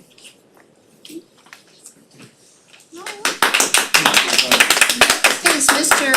Jeff Walker from the Little River District. You're gonna use world representatives. Yes.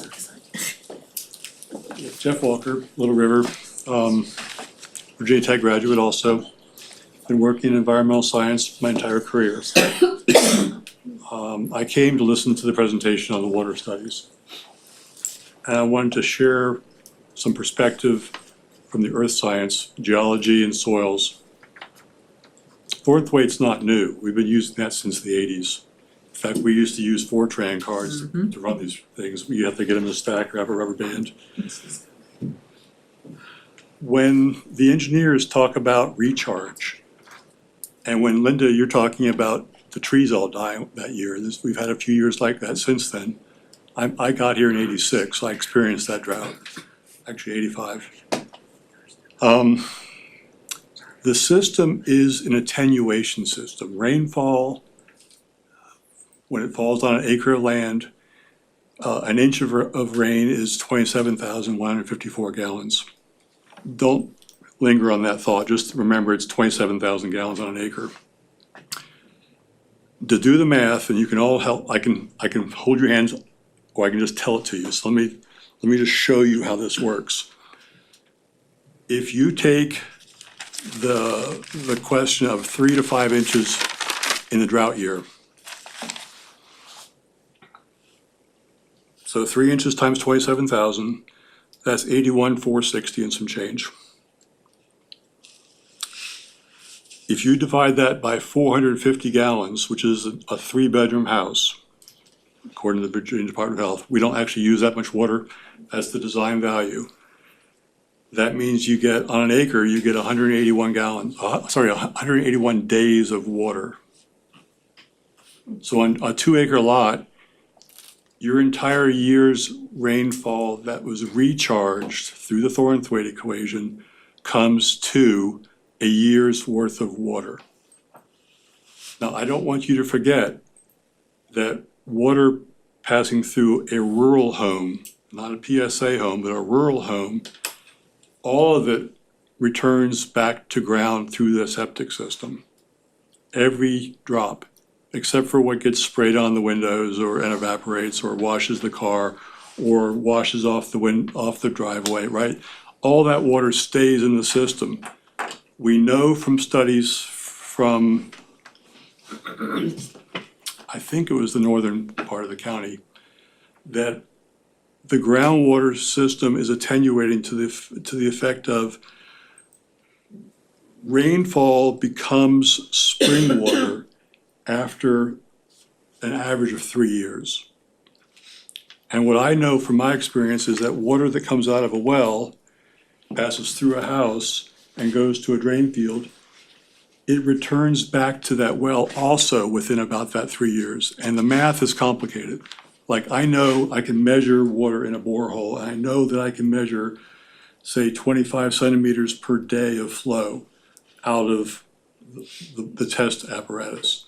So if you translate that to water flowing through slow soil versus, and then speeding up as it sinks deeper into the soil, which is called the vadose zone, some of the ag students will remember that, and then enters the regolith, which is basically an anoxic, not plant-rooted area, which is then recharged into the fractured rock, it starts speeding up.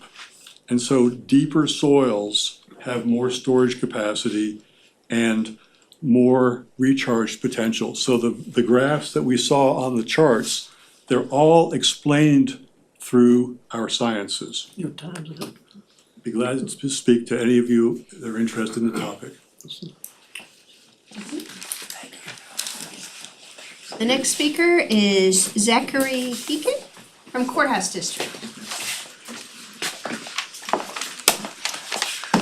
Good evening, thanks for hearing me. I am Zachary Heakin, I am in the Courthouse District. I'd like to thank Rhonda for softening up beaches for me just a little bit. I actually came here to ask a question, make a request, and it wasn't until I was committed that I learned that this was gonna be a one-way conversation. So, Mr. Booth, I'm telling you what to expect in your email tomorrow. This is with regard to the assessments and the property taxes. I'm sure you all have heard a lot about that, but I was amongst the lucky ones in the county whose assessment only went up 64%. But then again, the house has only been there 3 years, so it wasn't a full 6-year assessment. It went right up. Now, when I did dispute that, and when I was speaking with the assessor, he told me, and I don't know if this is true, I'm taking it at his word, it's kind of a shell game and it has to do with the county budget. What he told me was that the county has a certain amount of money they need. And based on the assessments and the tax rate, they're gonna get that kind of money. If the assessments are low, the tax rate will be high. If the assessments are high, the tax rate will be low. This is what I was told. I see a lot of incredulous looks. Yeah. This was the guy that you hired to do the assessments that told me this. So, all right. If that's not true, then I guess that undermines my argument, but y'all are not gonna talk to me about it tonight, so Mr. Booth, you can expect a question in your email tomorrow, and I thank y'all for your time. You'll get an answer. I beg your pardon? I will return an answer. Okay, I appreciate Or it. if you email your telephone number, I'll call you. Oh, I've got your email just off the website, so I can send that to you. Thank you for your time, gentlemen, ladies, appreciate it. Thank you. I was kinda almost expecting to get that look. Okay. And finally, Mr. Dan Vest from Locust Grove. No, yes. Last time I thought if he was hanging around, he'll get an answer. Evening, everyone. That was a pretty good presentation on hydrology or whatever you want to talk about, soils. And I think anybody that's grown up in Floyd County knows we have a finite amount of water. We don't have artesian wells up here to where everything's just boiling out of the ground. We have to manage what we have. And that's what I'm getting at. How well is the PSA managing the use of the water around here and it goes around the town of Floyd? You got several wells, and I grant you they're more than 100 foot deep. that's pulling a lot of water out from the surrounding area of this town. What plans do you have long-term to keep that from drying up the residents around the town? The second thing is, what plans do you have to augment that for economic development? Now, I know for a fact that studies have been done. One, most recent one was in 2006 through the New River Valley Planning District on bringing municipal water into this county. And it was a quite extensive plan.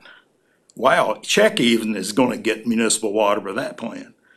Million gallon storage tanks down at Czech in Copper Hill, 250,000 gallon ones around Simpson's, up near where you live, Levi. And it's an interesting, quite costly plan. I'm not sure if that's needed, but I think something to the town's needed for the industrial park, if we ever want to employ more people here in the county. It needs to be surge capacity and development and industrial capacity we need to be dealing with. And then limit a little bit of the growth and don't encourage people to move up here and build a big old house and wash their car every day would be a smart thing too. Also, the previous person up here was talking about assessments. You can adjust the rate or the levy as well, but I don't think you can because the county's in too much debt. And a lot of people need to know how much debt we're in and why we got there. And that's all I'll say. Thank you. All right, Mr. Chairman, that's the last person that signed up, so thank you. Okay, with that, I will declare the public comment period over and go to board time. Good night. Yeah, go ahead. Well, it's our time. We need to find out what's going on, if what he says is true. That is very, well, I don't know if he was told that or not, but that's not how it all works out as far as the assessment. And I don't know how many people are listening and how many's leaving. The assessment process, and we've explained this before, and I'll continue to explain it. State of Virginia requires us to reassess property at a minimum of every 6 years. Usually we do it 4, this time we went 5, but we put out RFPs to hire an assessor. We pay the bills. And that's basically that's our part of the assessment. The assessors are regulated by the state of Virginia and what they look at. The first thing they look at is what property in an area is selling for. On the NOS.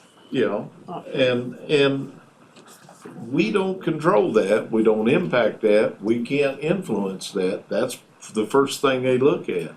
Now, I will say this, myself and the president of the local Farm Bureau, we're urging Farm Bureau to move forward with our state legislators to where assessors have to look at what the land use regulations are in a county going forward. In other words, they look at a piece of property, all right, this piece of property is on a state maintained road, this can be done with it, potentially, it would be rated at that. This one's off an abandoned or a discontinued road with a 20-foot right of way that can't be developed. It needs to be assessed at something different. Now, whether we'll get anywhere with that, and I plan on bringing that up with my agriculture committee at VACO as well. That they not just look at what property is selling for. And this is going to upset some people, but a lot of what's happened is our own greed. And I don't begrudge somebody for getting a piece, you know, as much as they can for a piece of property. But when I sit and I watch a piece of property that shouldn't be selling for more than $3,000 an acre, somebody from somewhere else where it's cheap to them, they come in and pay 15. That's the results. I in my neighborhood, one piece of property, one person paid almost $350,000 for 17 acres. I know what my assessment was going to do, and it did. But I really wanna find out, and you need to get with, Don on that one. Don't go low, go high. Okay. Uh, I already put it down on my to-do list, I heard you. also, that I wanted to bring up too, I got a little hot under the collar, I apologize, but I don't like it when people are told stuff like that that's not correct. Now, when it comes to the rate, we haven't got into the budget, we haven't got into the rates yet, but every time I've been on the board and been involved with the Board of Supervisors, we try and equalize or get as close as we can to equalization. And what that means is, we have a certain amount of money coming in the current budget. The next proposed budget that the assessments affect, we try and maintain that amount of money coming in. And I've not been involved with the board yet that the rate did not reduce. And I'll go out on a limb here and tell you right now, I guarantee you this rate's gonna reduce. There's no way at this assessment, this board is gonna sit here and keep it at 67 cents. Unless all of us plan on leaving the county. The other thing that someone touched on that, and we participated with the Weldon Cooper Center many years ago. They're a wealth of knowledge, they're a wealth of information. Somewhere along the line, the Board of Supervisors decided we stopped contributing and stopped, we used to get reports that compared all the counties across the state, had a wealth of information in it that I found very useful. And at some point, I would like to recommend that we discuss whatever we have to do to get back in that list and back with them where we receive those reports, because it's all it's not just one thing, it's a wealth of information. And I think it would be good for us, not just in land use, but in economic development, all across the board. And usually, the best I can remember, it wasn't that big a contribution to begin with.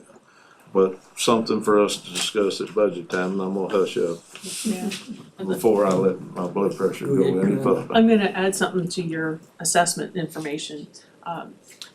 Because we're a small county with not a lot of properties, I mean, we do have a lot of properties, but we aren't huge.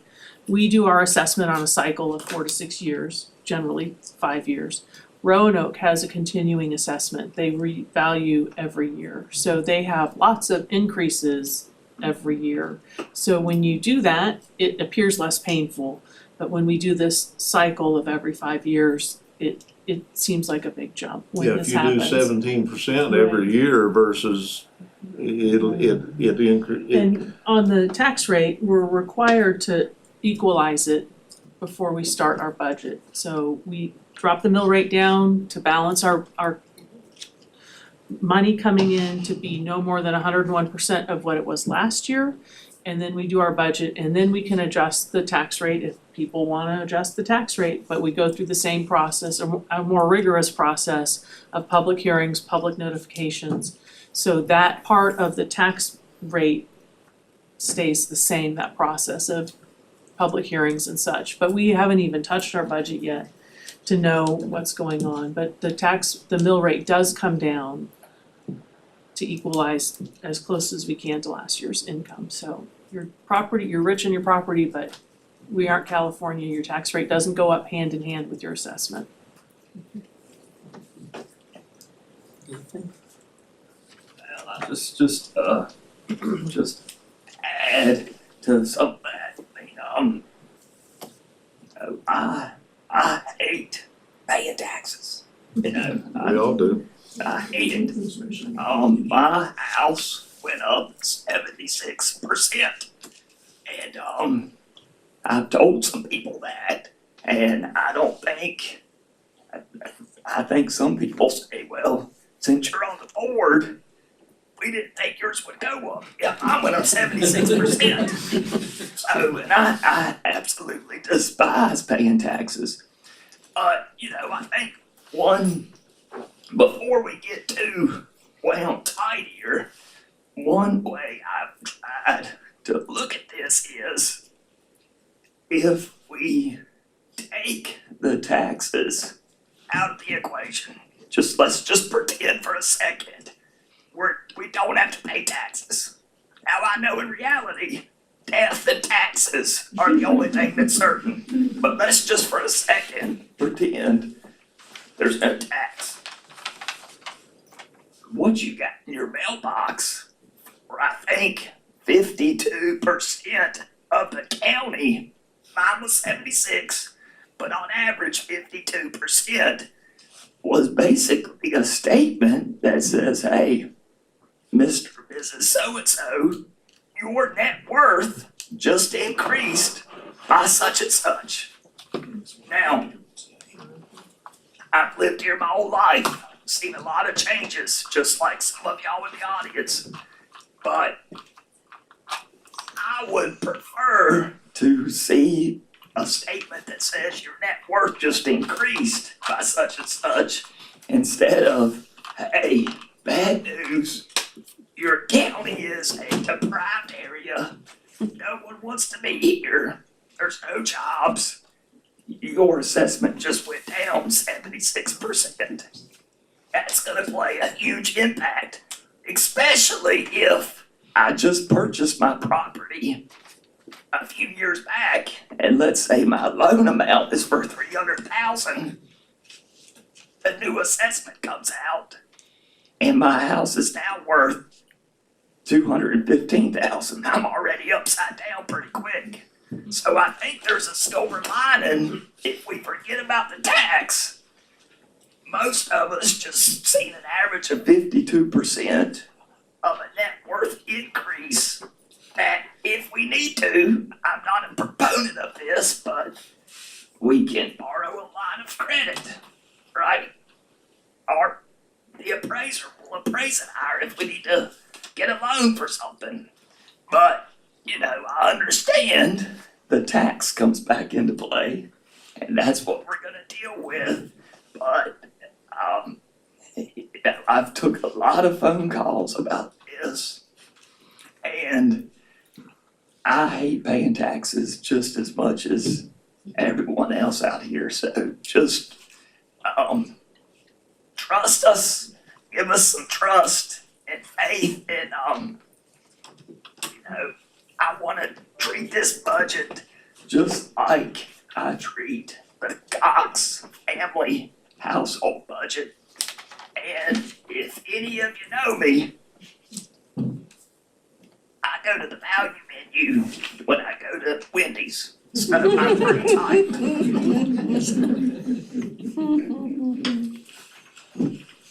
Yeah, I appreciate everybody coming and sharing your thoughts with us at public comment. Two of us sit on the Virginia Association of Counties Board of Directors. And so some of the questions that were brought up about how our federal dollars are gonna come to us and how our governor is gonna divvy it up will be addressed at our board meeting here next month. And we advocate strongly for Floyd County and our other rural counties. The Virginia Association of Counties does a lot of work on the Hill at Richmond, and they work tirelessly for all Virginia counties, but in particular, there are a number of rural folks that they work really hard for. We're lucky to have two of us on that board, and so we are constantly reminding everyone that, you know, Fairfax or Loudoun or Fauquier or Prince William aren't the only counties in Virginia, and they hear us loud and clear. Yeah. Very much. You know, again, with everybody else, I know everybody thought that we were gonna do a public hearing about the tax rate. We are a very deliberate board. We are going to sit down, go through our budget, work on the reassessment versus the tax, as everybody else has said, and rest assured that the tax rate is not going to be 67 cents. That's it. I've got something, but I wanna hold it at the end of the meeting, cause it pertains to maybe us setting up some meetings in the future. So, No, I've done enough. My blood pressure's high enough as it is. One more thing just went out the window. One more thing went out the window. I didn't take advantage of There it. you go.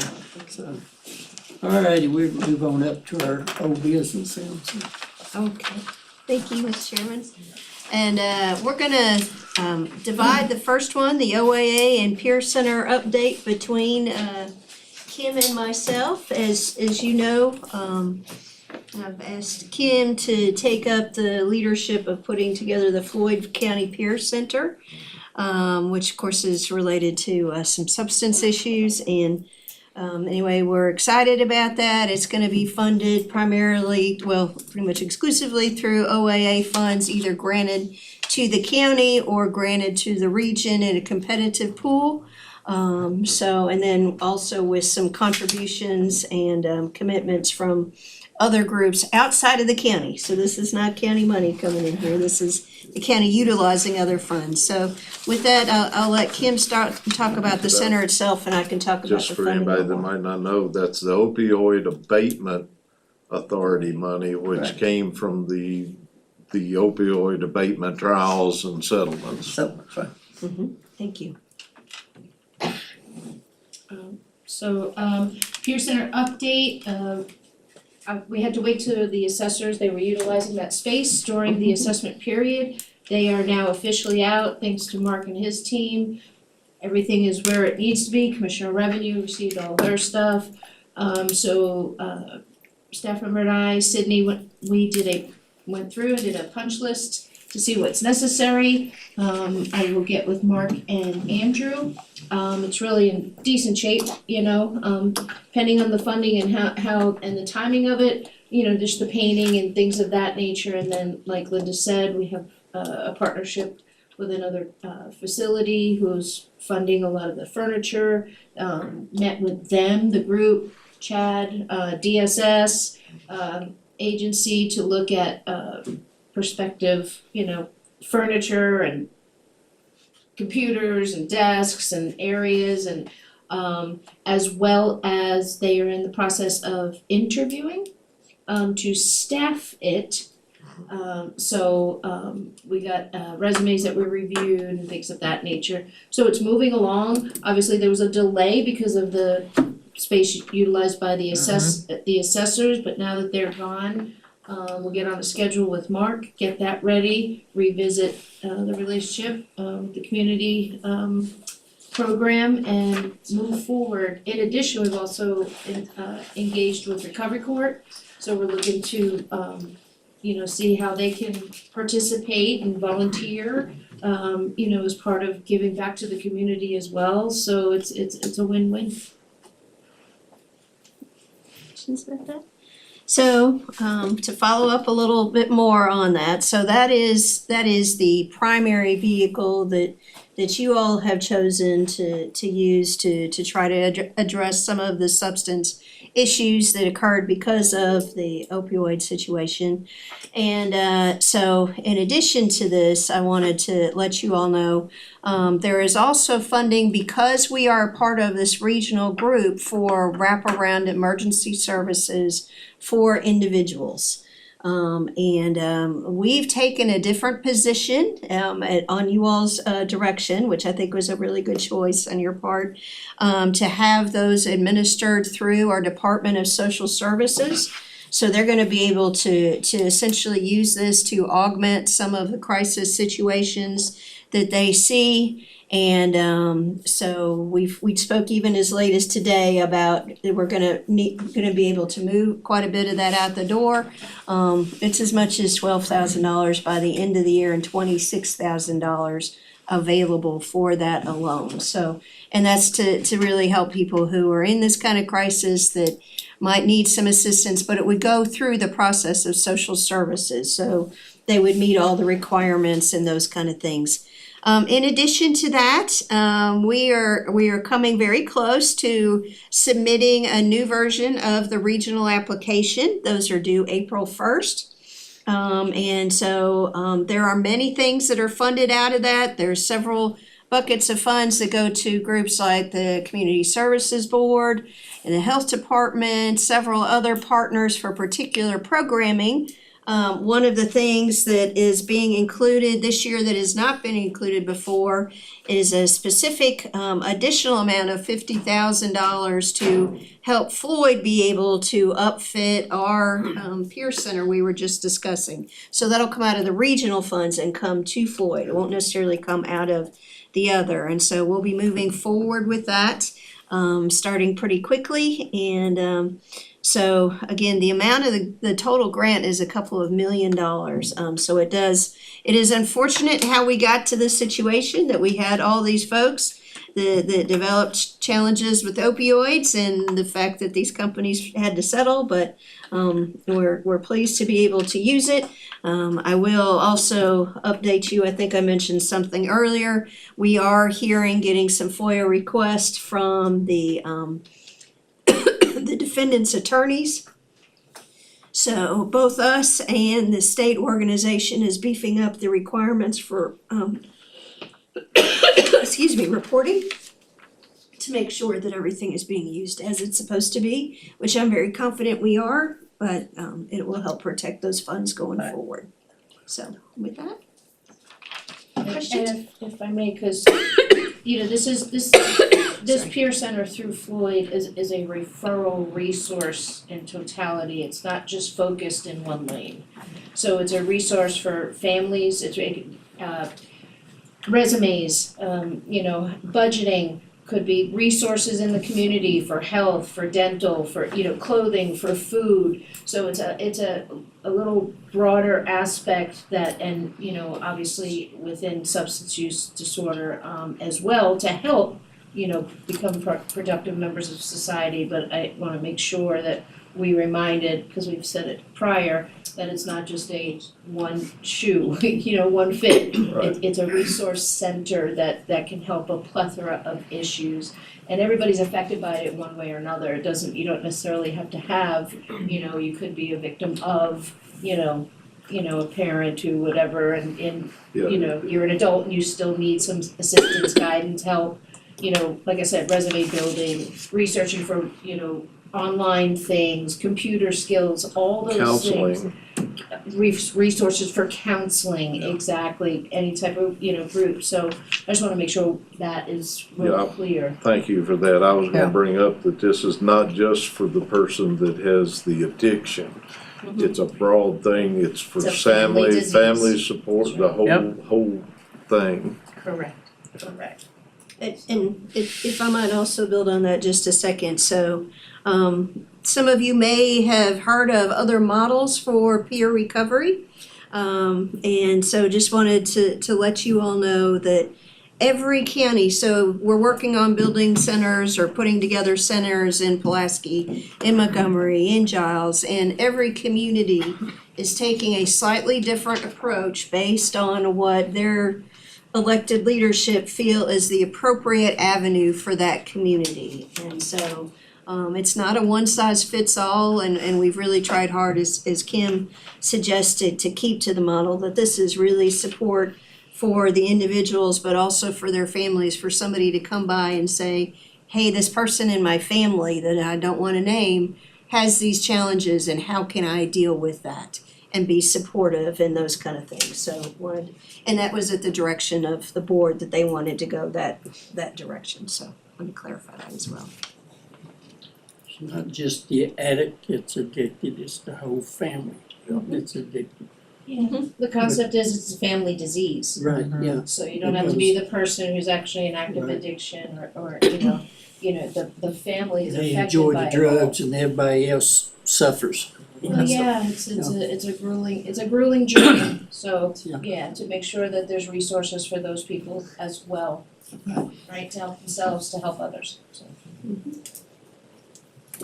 And then the last piece on that I'll add is just, as you know, you all have been signing off on us being a gold standard community, meaning that we are trying very hard to keep very much to what is required, and if we sign off on that every year, which you all have done, then we get additional funding. And so far that's turning out to be about $4,600 extra that we get just for committing to trying to follow the rules really well. So thank you for that. Puts extra money on the table without it coming from taxpayers.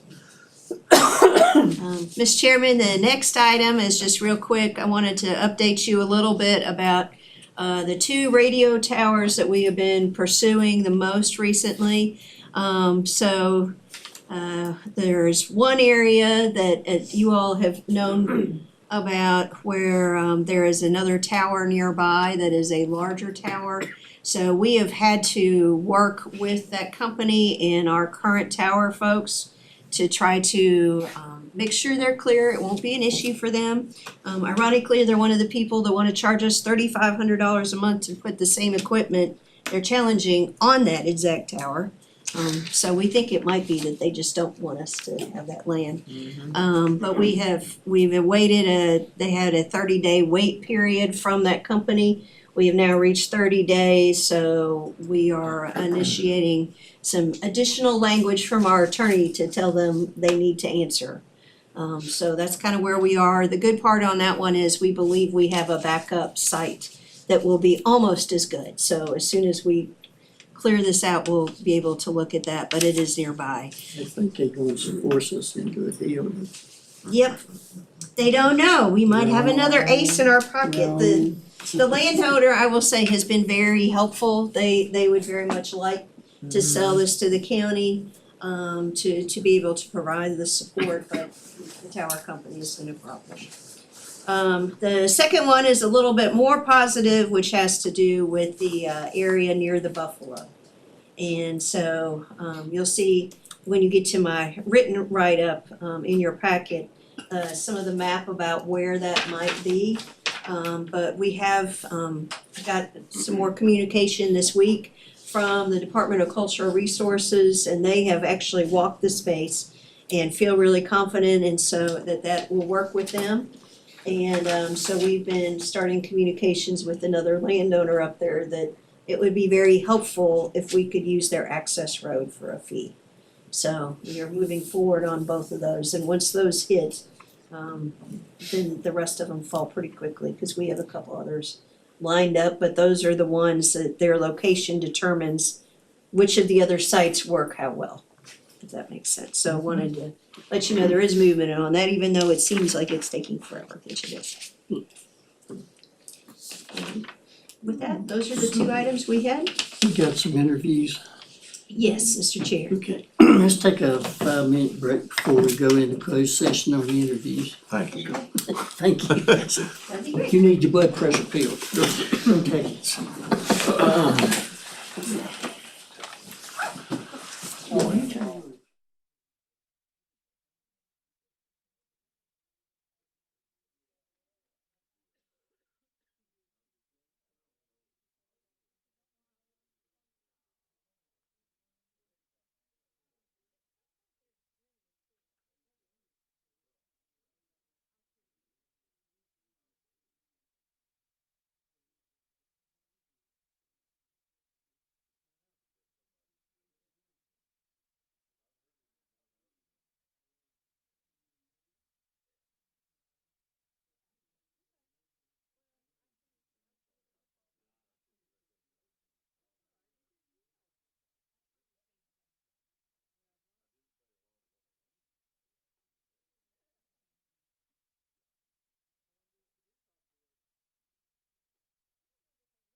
Nice Back people. in session. So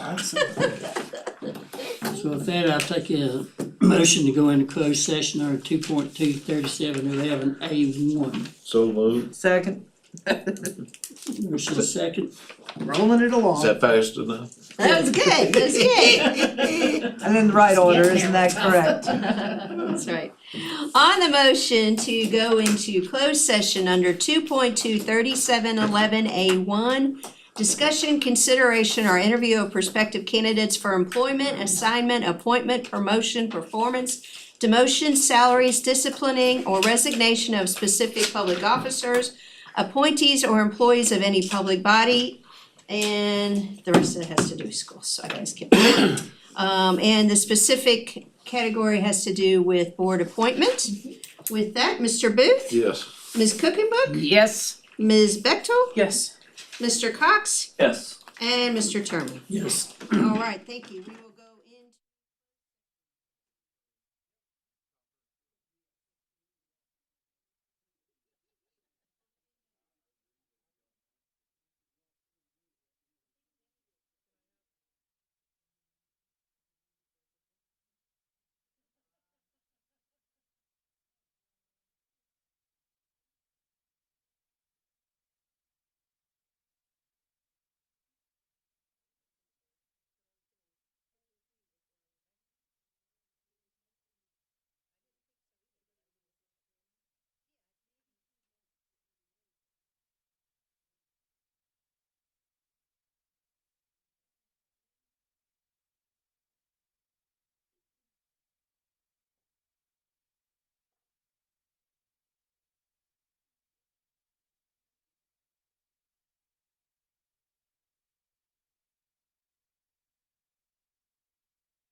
Take a motion to come out of closed session.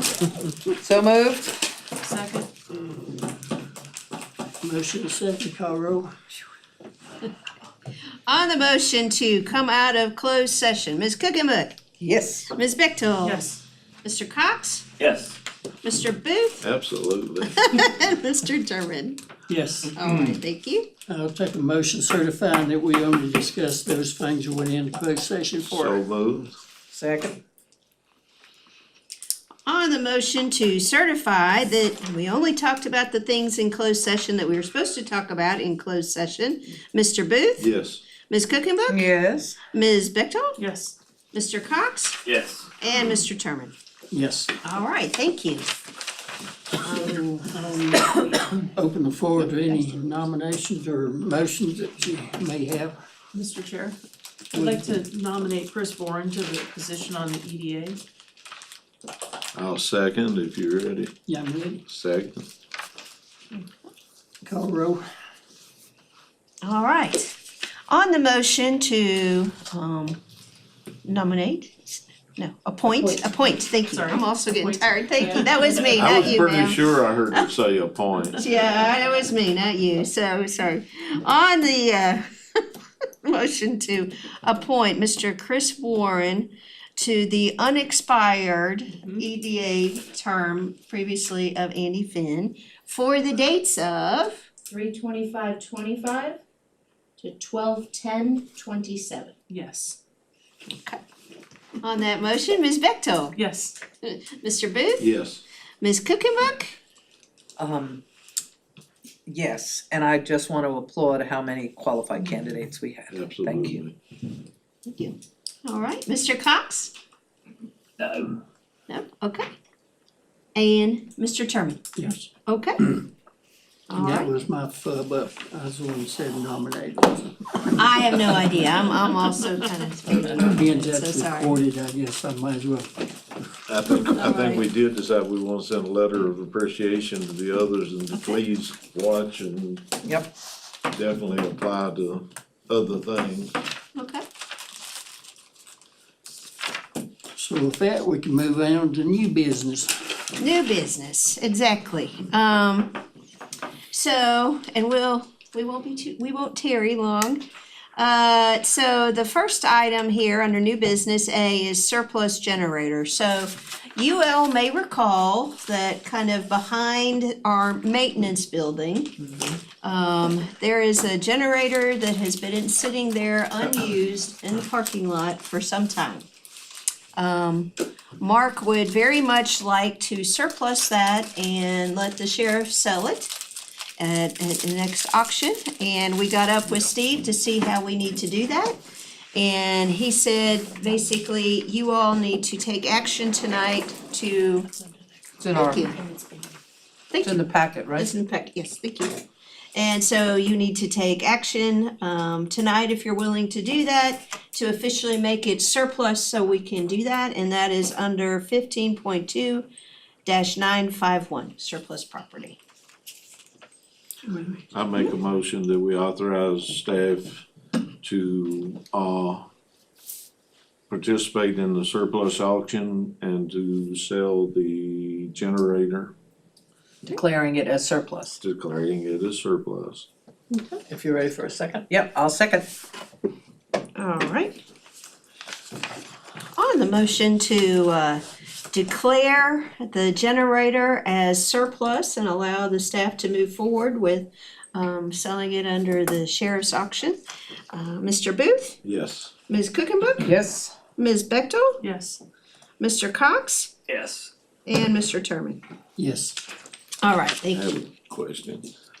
Do we have anything else that needs to be sold or moved or got rid of that could be sold at the surplus auction as well?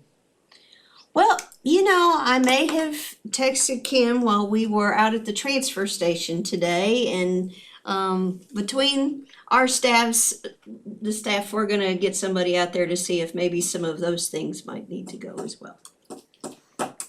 Don't know, but there might be.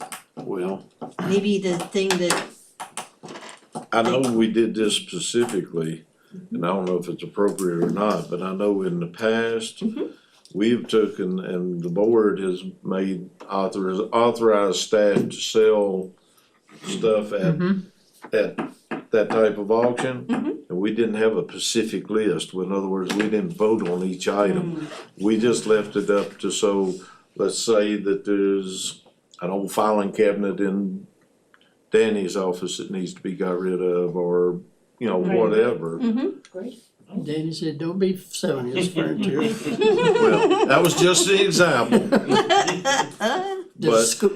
But would it aid if we did something like that? If, I mean, I don't know if the board's in agreement or not, I would be, but we authorize staff that if we have something that is surplus or non-usable anymore or whatever, to go ahead and add it to the surplus sale. Does that make sense? Yeah. Rather than having to do individual stuff. And if the sheriff don't wanna do it, the school board usually has a Yes, the school surplus does. option. You can do it at either one. Okay. I'll make that motion if that's appropriate.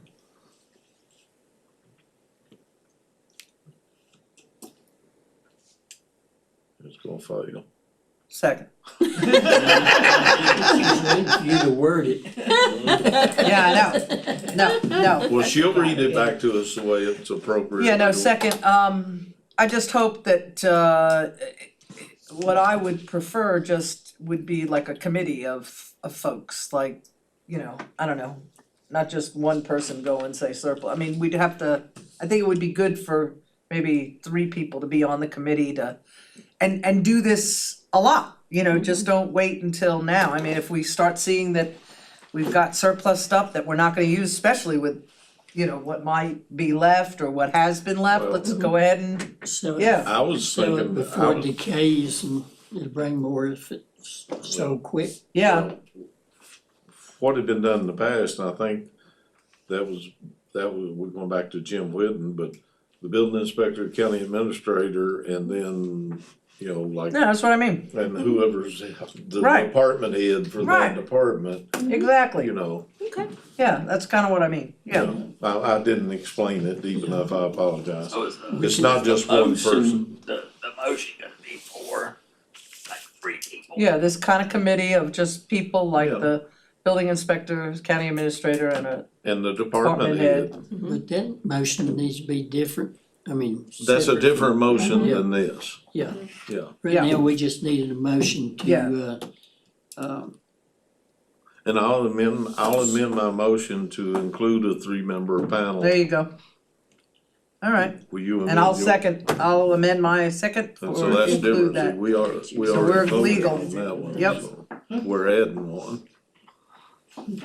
All right, All right, let me give this a shot. Okay. Kim can help me out here. So, on the motion to put together a committee of 3 staff members. 3-member panel, thank you, not a committee, a panel. Thank you, to which would include the relevant department head, the county administrator, and the building official to review on a periodic basis the possibility of items that should be moved to surplus and sold at auction or Authorized or for appropriate for the purpose of if you wanna make clearing a things out and committee, generating funds. Public auction and declaring a surplus. if And you declaring wanna- as surplus, yes. If you don't wanna do that, why don't you set it up at the committee meets every quarter? yeah, or 6 months, semi-annually. Yeah, I Yeah. like it, I like it, I got a question. Where does the funds go? general fund. Yeah. Or that's where it has in the past. That's probably It doesn't where go back into the department, it goes into our general fund. that would be the recommendation, because the purchase was so long ago from a departmental budget, but now it's a surplus, so it would go back into the general fund. Makes sense. Yeah. I think. Yeah, Good. With that motion, Mr. Booth, Yes, Ms. Cookenbook, yes. Ms. Bechtel, Yes. Mr. Cox, Yes. and Mr. Turman. Yes, All right, thank you very much for that. Yeah, we done sold a generator, we'll buy it back. Well, We're not gonna buy unfortunately, one. we're not gonna be, it doesn't look like we're gonna be able to buy one, so Mark had asked us to put this on here. Clark Gas and Oil had called him about having a used one that would be available, but It's no longer it available. might not be available anymore, cause he wasn't able to get any more Confirm it, information. he just Confirm it. wasn't confirmed that they're still available. Mr. Chair, yeah, just to clarify for people that are watching and everything, the generator that we're offering up to sell, but then having to purchase one because of capacities. Right. So, To fit our needs. right, Right. it just looks kind of interesting, so the generator that's being sold doesn't fit Meet our needs. anywhere else in the county Right. that we, yes. It does not function either. Well, then it definitely doesn't It suit our doesn't, needs. that's what I should share. It definitely does not function and has been sitting out there for some time. So I should clarify that for everyone as well, And that- thank you. And that's not just limited to office equipment or whatever, you know, Some people. vehicles, we Yeah. got, Right. you know, Yeah, Okay, equipment, Great. that's a whole picture for that. okay, we'd love to do that, thank you. And then also note that I think we've proven, you know, we rotate things for departmental need at note, for instance, you know, emergency management, when that went through, that car went to recreation and that car, you know what I mean? So we maximize, we By the we time work it's it till the ready to, tires fall off, let's put it that. by the to time it's generator. ready to sell, we hope we'll get more than what we would have to pay to have it crushed. Yes. I Well, mean, and That's like what the it comes one, down to, exactly. we looked at one tonight that the tire did fall off. So, to your point. So we will, unfortunately, Mr. Chairman, at this point, we do not, that does not appear to be an option. But if it does, I'll send you all an email to get some kind of consensus and follow up at the next meeting. It was essentially a household size generator that had been repossessed, and the purpose was to go to the transfer station. right. So it wasn't gonna be one to like solve our problem at the high school or Right, right, anything right. like that, this we done. So this wouldn't be like the ones we're looking for FEMA I money. try not to do this too often. Since we're talking about generators and that stuff, where are we at on the ones that we wanted to get for the, especially well number 6 PSA? Working hard. Well, we got a title for one this week, No, that was for the mobile one, that. the mobile one, yeah, The so that's. For emergency the one, mobile Yeah, we have- But I mean, as emergency far as the management. permanent ones. Yeah, the emergency management and DHCD grants for all the generators are being worked on. Ladina is diligently going through everything and yeah, she's doing a great job, especially with the DHCD. You know, you don't wanna ask for the same thing from each of the organizations, so it's been a bit of a juggle and Yeah, please. Well, that's fine, I yeah, just but want, it's still on ongoing. the It's still in the table. process, and Yes. actually they had to resubmit something Right. because of the federal, the way that Right. all fell. Well, So that was resubmitted, we realigned is probably a That's a better better word, word, yeah. because there's separate FEMA that Right. we've applied for and And wanted to then the make sure that we're DHCD. doing it correctly. Right. In addition to applying like we did for the Helene, also applying for on the emergency side for the storm that just happened. So we initiated kind of another lane. I just wanted to make sure we're still moving forward, because as soon as the filter system is on well 6, I wanna make sure that it's available to the PSA 24/7. That was what, so you, just to make that feel better, that is one of, cause there's priority ones to like I said, realign them, and that is a priority. Yeah. That is a priority one for a quicker return, to come back as soon as possible, so whether it's that DH, and I think that one might have gone to the other lane, but yes. Because that's been a big And the concern of school. mine, I know it was yours too. Well, And I won't keep us, No, so just to I guess your point, ma'am, there have been a series of ongoing questions though, so that's why it is taking a long time. It's a lot of you submitted this, can you clarify this, can you send more pictures of this? Yeah. Kind of thing, and so Ladina spent a lot of time this week actually working from home quite a bit on it to be focused, so yes. So with that, your last action item has to do with the naming of a shared drive where 3 or more structures will be addressed. Of course, you have the tax map numbers there. 39117E, 39117, and 39117H. And it is off of Secondary Route 780, Elm Ridge Road. The requested name is Charles Lane, and to the best of our knowledge, everybody has done all the right things. And there has been no concerns raised to any of the staff. That's good, is this, I'd like to recommend that we approve the naming of the shared drive on Secondary Route 780 to Charles Lane for the aforementioned parcels. I'll second. Okay. Can I ask a question under discussion? Now, and whether I agree with our current status or not, it's out the window. It's 3 or more, right? Okay. I take it Brian and Rebecca Huff are building a second home, Looks like it. or that's intended? Okay. Because other than that, you got same people listed twice on the same lot number. Yeah, but you got 2 structures and that's, Well, that's all of them to verify, That's exactly it. so Yep. that's all I had. All right, if I might, go ahead on the motion to name the shared drive, noted that is off of Secondary Route 780, Elm Ridge Road, and that the name would be Charles Lane. that's For- 750. Sorry? Seven. 750. Oh, that's wrong, okay. It's okay. Look at my glasses, right? Okay.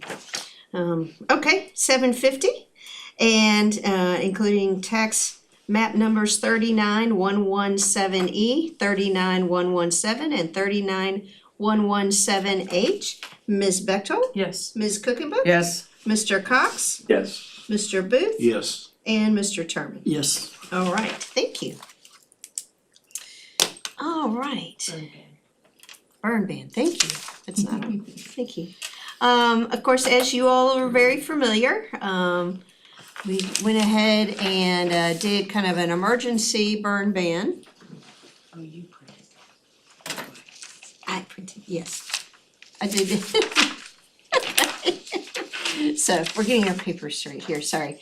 Of course, was done, actually over the weekend. And so this is the paperwork to follow up and get the formal approval of the full board for an ordinance prohibiting open burning on public property and prohibiting open burning on private property during declared drought emergencies or other emergencies creating heightened fire risk. You will note this is an emergency ordinance that was adopted actually initially on the 22nd. And so because of that, of course, it can be in effect for up to 60 days. And we don't need to do the public hearing process because it is an emergency. Right. If you wanted to, of course, extend it after that, we would have to change our process. So moved. Second. All right. And in the discussion period, I would like to also state that if you see any open burning, you should call our sheriff's department at their non-emergency number. Or, yeah, it's probably better to be in the non-emergency, we don't wanna clog up 911. So the non-emergency number is 540-745-9334. All right. So on the motion to officially approve the emergency ordinance prohibiting open burning on public property and prohibiting open burning on private property during the declared drought emergency. As noted aboard, this emergency ordinance, Ms. Cookenbook? Yes. Mr. Booth? Yes. Ms. Bechtold? Yes. Mr. Cox? Yes. And Mr. Terman? yes, All right, thank you. Anything else? That's it, right? Okay. All right. First responder. First responder Wellness, proclamation. All right, yep, yep. Hold on. Hold on. So next, Mr. Chairman, is the proclamation for the First Responder Wellness Week. And you have that in your packet. So I'll take a motion to approve that. So moved? Second, Motion second. enthusiastically. All right, and that is this week, so good Yep. timing, right? So on the motion to approve the proclamation for the First Responder Wellness Week in Floyd County, Ms. Bechtold, Yes. Ms. Cookenbook, Yes. Mr. Cox. Yes. All right, thank you. Mr. Booth yes. and Mr. Turman. Yes. All right. Wanted to, just a quick statement, I forgot it more time. Just a big thank you, especially to the firefighters this past couple of weeks. Yeah, 10 days, 14 days. They have been running Yeah. like wildfire. Right, exactly. Indeed. Was in Indian No Valley. pun, Unintended. no pun intended. But I do appreciate their dedication. Thank you. You're welcome. You're welcome. There's very much. Pass that along. There's a couple more you added to that, didn't you? Couple more. I think we need just to do did. the road closure The road closure? for the parade. Oh, Yeah, so.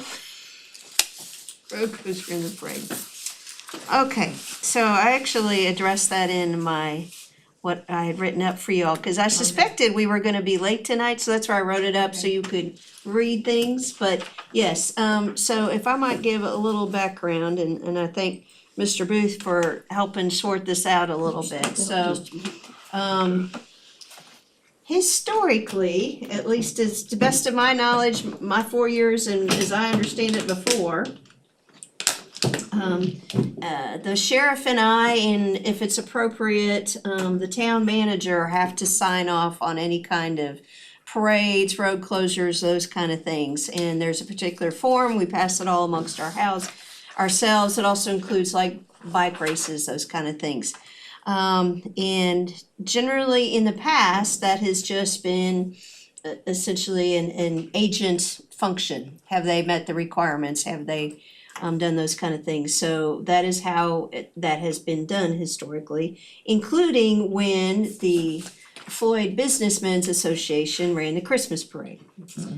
Now this request has come through for the Parade of Species as requested by Springhouse and your speaker today, in partnership with the Partnership for Floyd.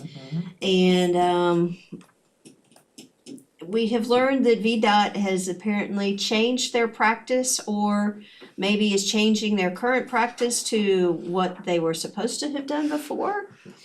We're not really sure, but in any case, the information that both Andrew and I have gotten back is that VDOT is reluctant to approve anything that would close roads, but particularly that intersection or any part of 8 or 221, without the exact quote is 100% support from the town and the county.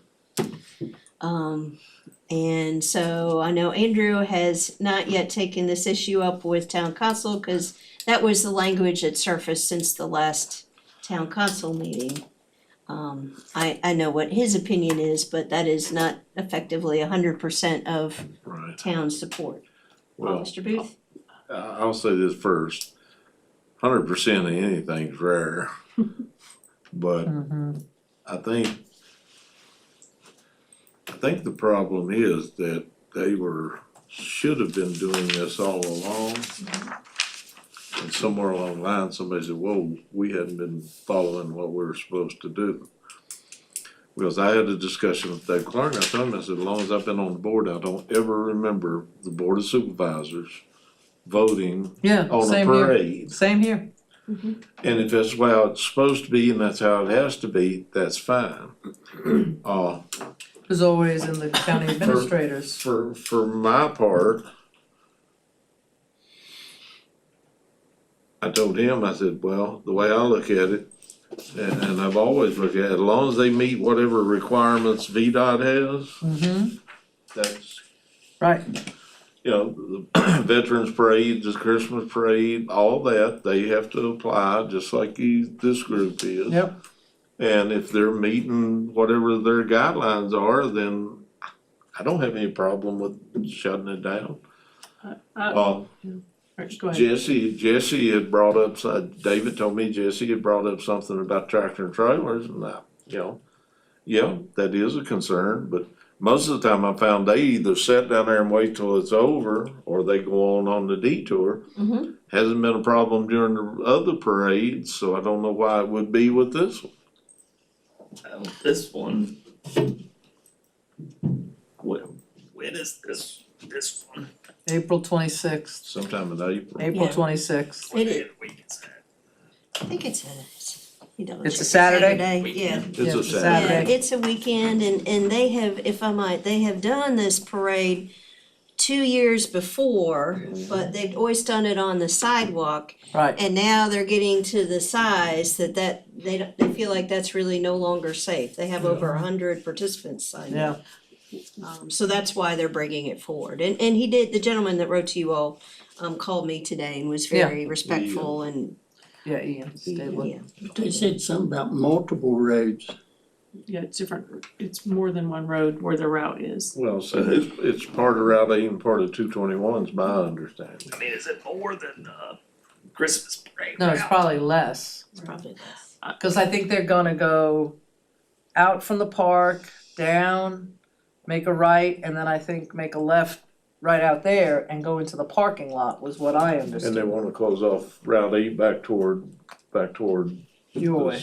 my way. Yeah, so that they can come out of the park, march, make the right, turn, and then go into the parking lot. As much as I mean, I appreciate their enthusiasm and the increasing size of their crowd and everything and their dedication to education and everything. I have great reservations in starting to approve road closures for anything other than county or town functions.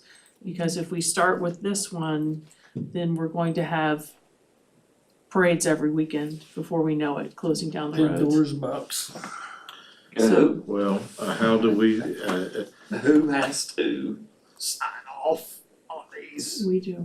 That's Well, just I'm the started. one that's supposed to sign, and historically, it has just been Andrew and the sheriff and I each have a place to sign, and if I might, so until this year, there haven't been any county parades. Right, The parades that have existed have Right. been all from, individual groups? they've been different groups, so I just wanted to clarify, so like And I the don't- Veterans Parade is not ours. right. I understand what you're saying, but then again, how do we I'm looking at it from a Right. legal Right, standpoint. distinguish. Right. How do we distinguish between ours and somebody else's? Correct. I mean, if we're following the VDOT, if they have to follow whatever VDOT procedures is in place, then Do they also have to pay for the road closure expenses? they are responsible for all whatever of it. VDOT Yep. says, is my understanding. That's true. Why does the county have to sign off? Cause this is the new VDOT. Well, no, the county's always signed off. Yes, to your question, so I think it's the county, and if it's in the town, then the town manager, and then the sheriff all have to sign off that, And it's But always, it's- they've always had to sign off, yes. going all the way back. But So- this is the first time that it's actually. VDOT, That VDOT has asked for a specific action of the board and the town council. Right. Did they find this in their regulations, or is this something they're just We throwing had- out at us? We have to do this for the Christmas parade No. and This is newly This- imposed. We will have, we will have to. Yes. Yes. we'll have to do it for all of them going forward. If you guys choose this, or we could kinda, to your point, kinda say, okay, show me where this is the regulation. Yeah, show me where this is. Don't all of a sudden just throw something out. If it's in your regulations, fine. If you've been doing this wrong for the last 35 years, well, then come here and tell us. I'm sorry. Yeah. I don't all of a sudden want this dumped on our laps or the town council's lap because they're shirking their responsibilities or hadn't been wise enough to read their own regulations. Well, I don't know if that's. I mean, this is no reflection on our local VDOT workers No. at all, but I'm just, bureaucracy like this, just at this late hour makes me Cranky. a little. And I'm always so. Well, and to I muddy. even complimented VDH tonight. I caught that. I'm gonna mark it right here. Yeah, you got a notes section here. Well, no, I'm Oh, just you're gonna gonna, mark I'm it just on the gonna mark it right here. I don't know, I would want more information, but I don't want this I would like to see where in print. they say we have to. Yeah, right. Exactly, right. Yeah, well, and if I might, the form that I signed for that is the same one that I have to sign for whenever they do any of the bike rides, anything that impacts the VDOT roads, so that means that every one of those, and if we have to change this, I will tell you, some folks are super duper organized and they have their stuff in early. And there's a fair number of them that, especially people who haven't done it much before. Show up a week before. They show up or a little bit less, yeah, so Yeah. not necessarily in a manner that would be timely for you all to be able to get the Right. information and make a decision at your regular meeting, so. And it may be more of a, I didn't really, they are looking into it, but it may have been more of a courtesy thing that they're starting, I don't know, but it kinda caught me off guard too. Yeah. Yeah. Alright. So it sounds like, ask them for more information. Well, we can take it up at our day meeting and Yeah. that'll still, Give them enough time. that'll still give VDOT enough time. Now, I don't Yeah. know about the organization, but they can proceed on the premise that there are. Right. And then if it doesn't, then They'll they be have on to the back up. sidewalk or in the park. They'll have to back And- up. Get us some information and he can Yeah, present VDOT. us when he comes in. Okay, we'll do that, we'll be happy to do that. And I'll follow up with them and let them know kind of what's going on. All right, well, that was, I think, Anything else? Nope, that's it. that's it, okay.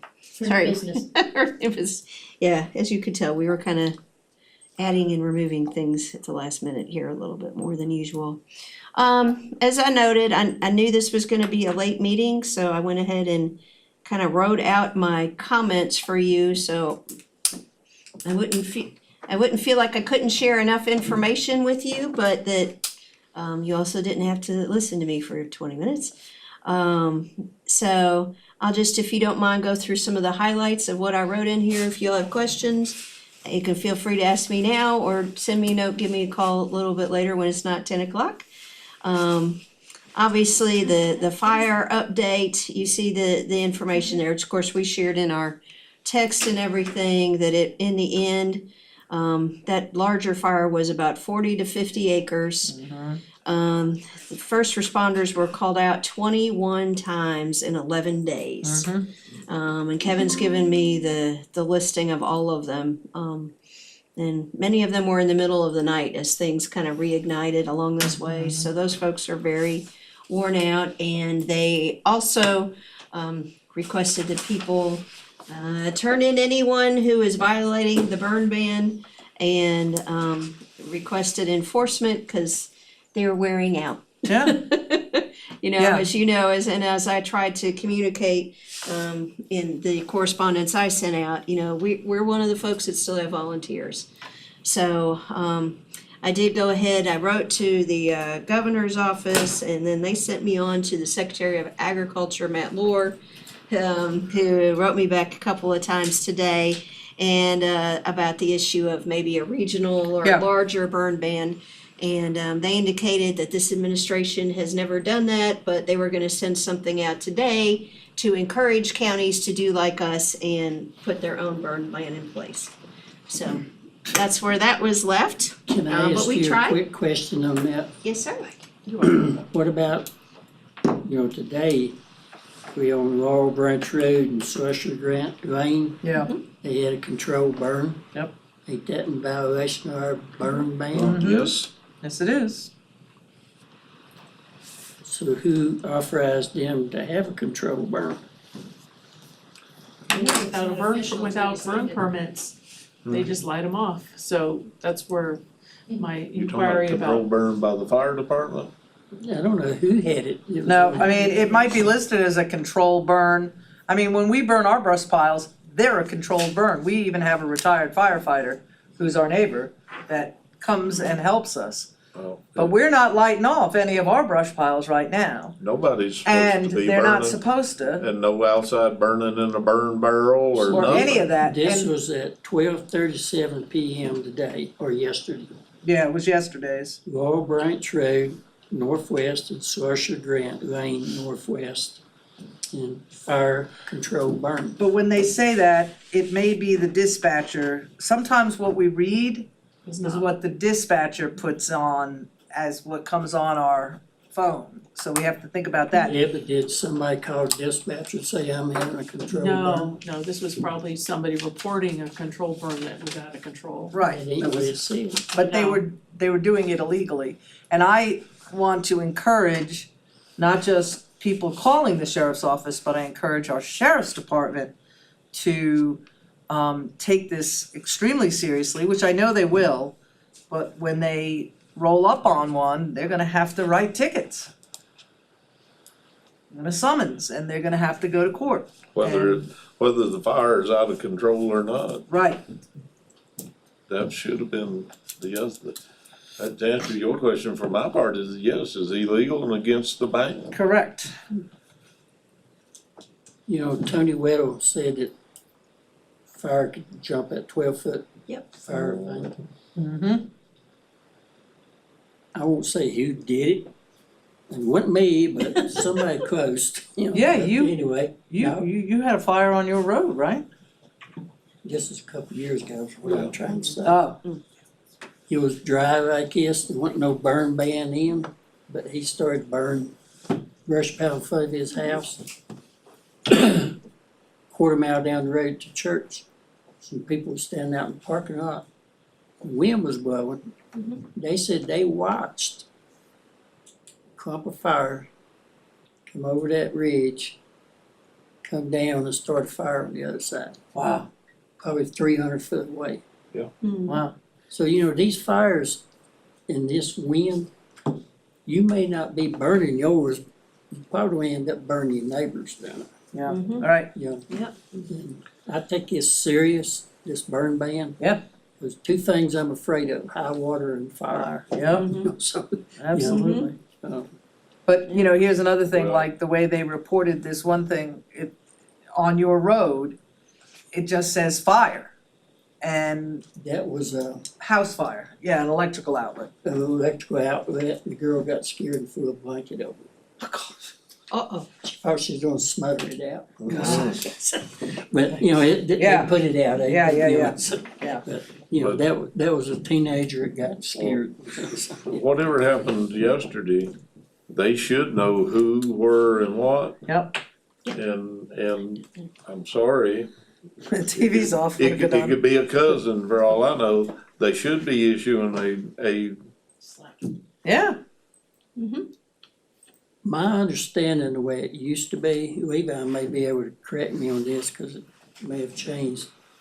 But used to, if there was a burn ban in, and you burnt illegally, and you started a brush fire or whatever. Mhm. You was charged, if you was convicted, restitution was reimbursed to firefighters and everybody for Wow. putting that fire Any out. cost associated with it. Yeah. I think he used to even allot time for the emergency management director's salary. Cause if the forestry department had to bring a dozer in, Mhm. they paid for bringing that dozer in and building fire trails. Mhm. Unless that's changed. I don't think it would have changed, but, Be a good thing to check with our forest warden on. yeah. I'll check on that and then I'll follow up a little bit about the controlled burn yesterday. Okey-doke. Thank you, I'll Thank do you. that and report back to you and And even. what little bit of rain we had is not enough to lift Got less than a anything. quarter. No, that was nothing, that was a spit in the wind. Hey, I was taking and turning some, ground shavings, wood chips. I turned them over, the top was a little damp, turned them over, the bottom was Oh, as yeah, dry it as was it was. completely dry. I They mean, worked my road and Meyer Fort and Reese Road. When they tried to do the side ditches, it wouldn't even scrape. Only thing it did was rake the leaves out. Yeah. I mean, the ground's out hard. Yeah. Alright. Alright, next, I said, there, a lot of this I'll kind of skip past, but I thought this was important that you all knew that we are starting to sit down with the different offices that eventually will move in and, had really good meetings with, Sarah came as our registrar and Mr. Kitchen. And, she will get her window if you all approve. But the thought is that, and we're kind of collecting ideas, I should share a process. So Mark and I had someone kind of start working on some concepts. Then we've been going to the folks that would be moving in and asking them specifically about their needs. And what kind of, and we're asking them about people, storage, how much openness to the public do you want or not want, what level of security, how much do you need to be public facing, things like that. And so again, the thought is to move elections to basically where you come in to this building to see us. So come in down that ramp. The ramp is the one possible issue with this, but we're working on getting an answer from Richmond on that already. Alright. And so essentially, as you come in, you see that door there, that right now, that's where we keep our own old green file cabinets. And to the left of that, behind that door, is the old boardroom. Our thought was essentially that would become the early voting space and we would just cut another door in there. So you could have that flow without Circle. having a nice circle, without having to do a lot of modifications. And then Sarah and her staff would be, as you go towards the elevator, there's spaces there on the right. And she and her staff would be in that area generally. There's still a lot of things, but that's the thought. You said someone working on the concepts, what is that someone? So right now, his first name is Yancey. And he's the one that's been helping us with the courthouse roof stuff. So the person that put all that bid together and everything. And so at this point, And he has who is not he? started charging us. Engineer. Yeah, he's a local architect engineering firm. And what's his name? His, let's see.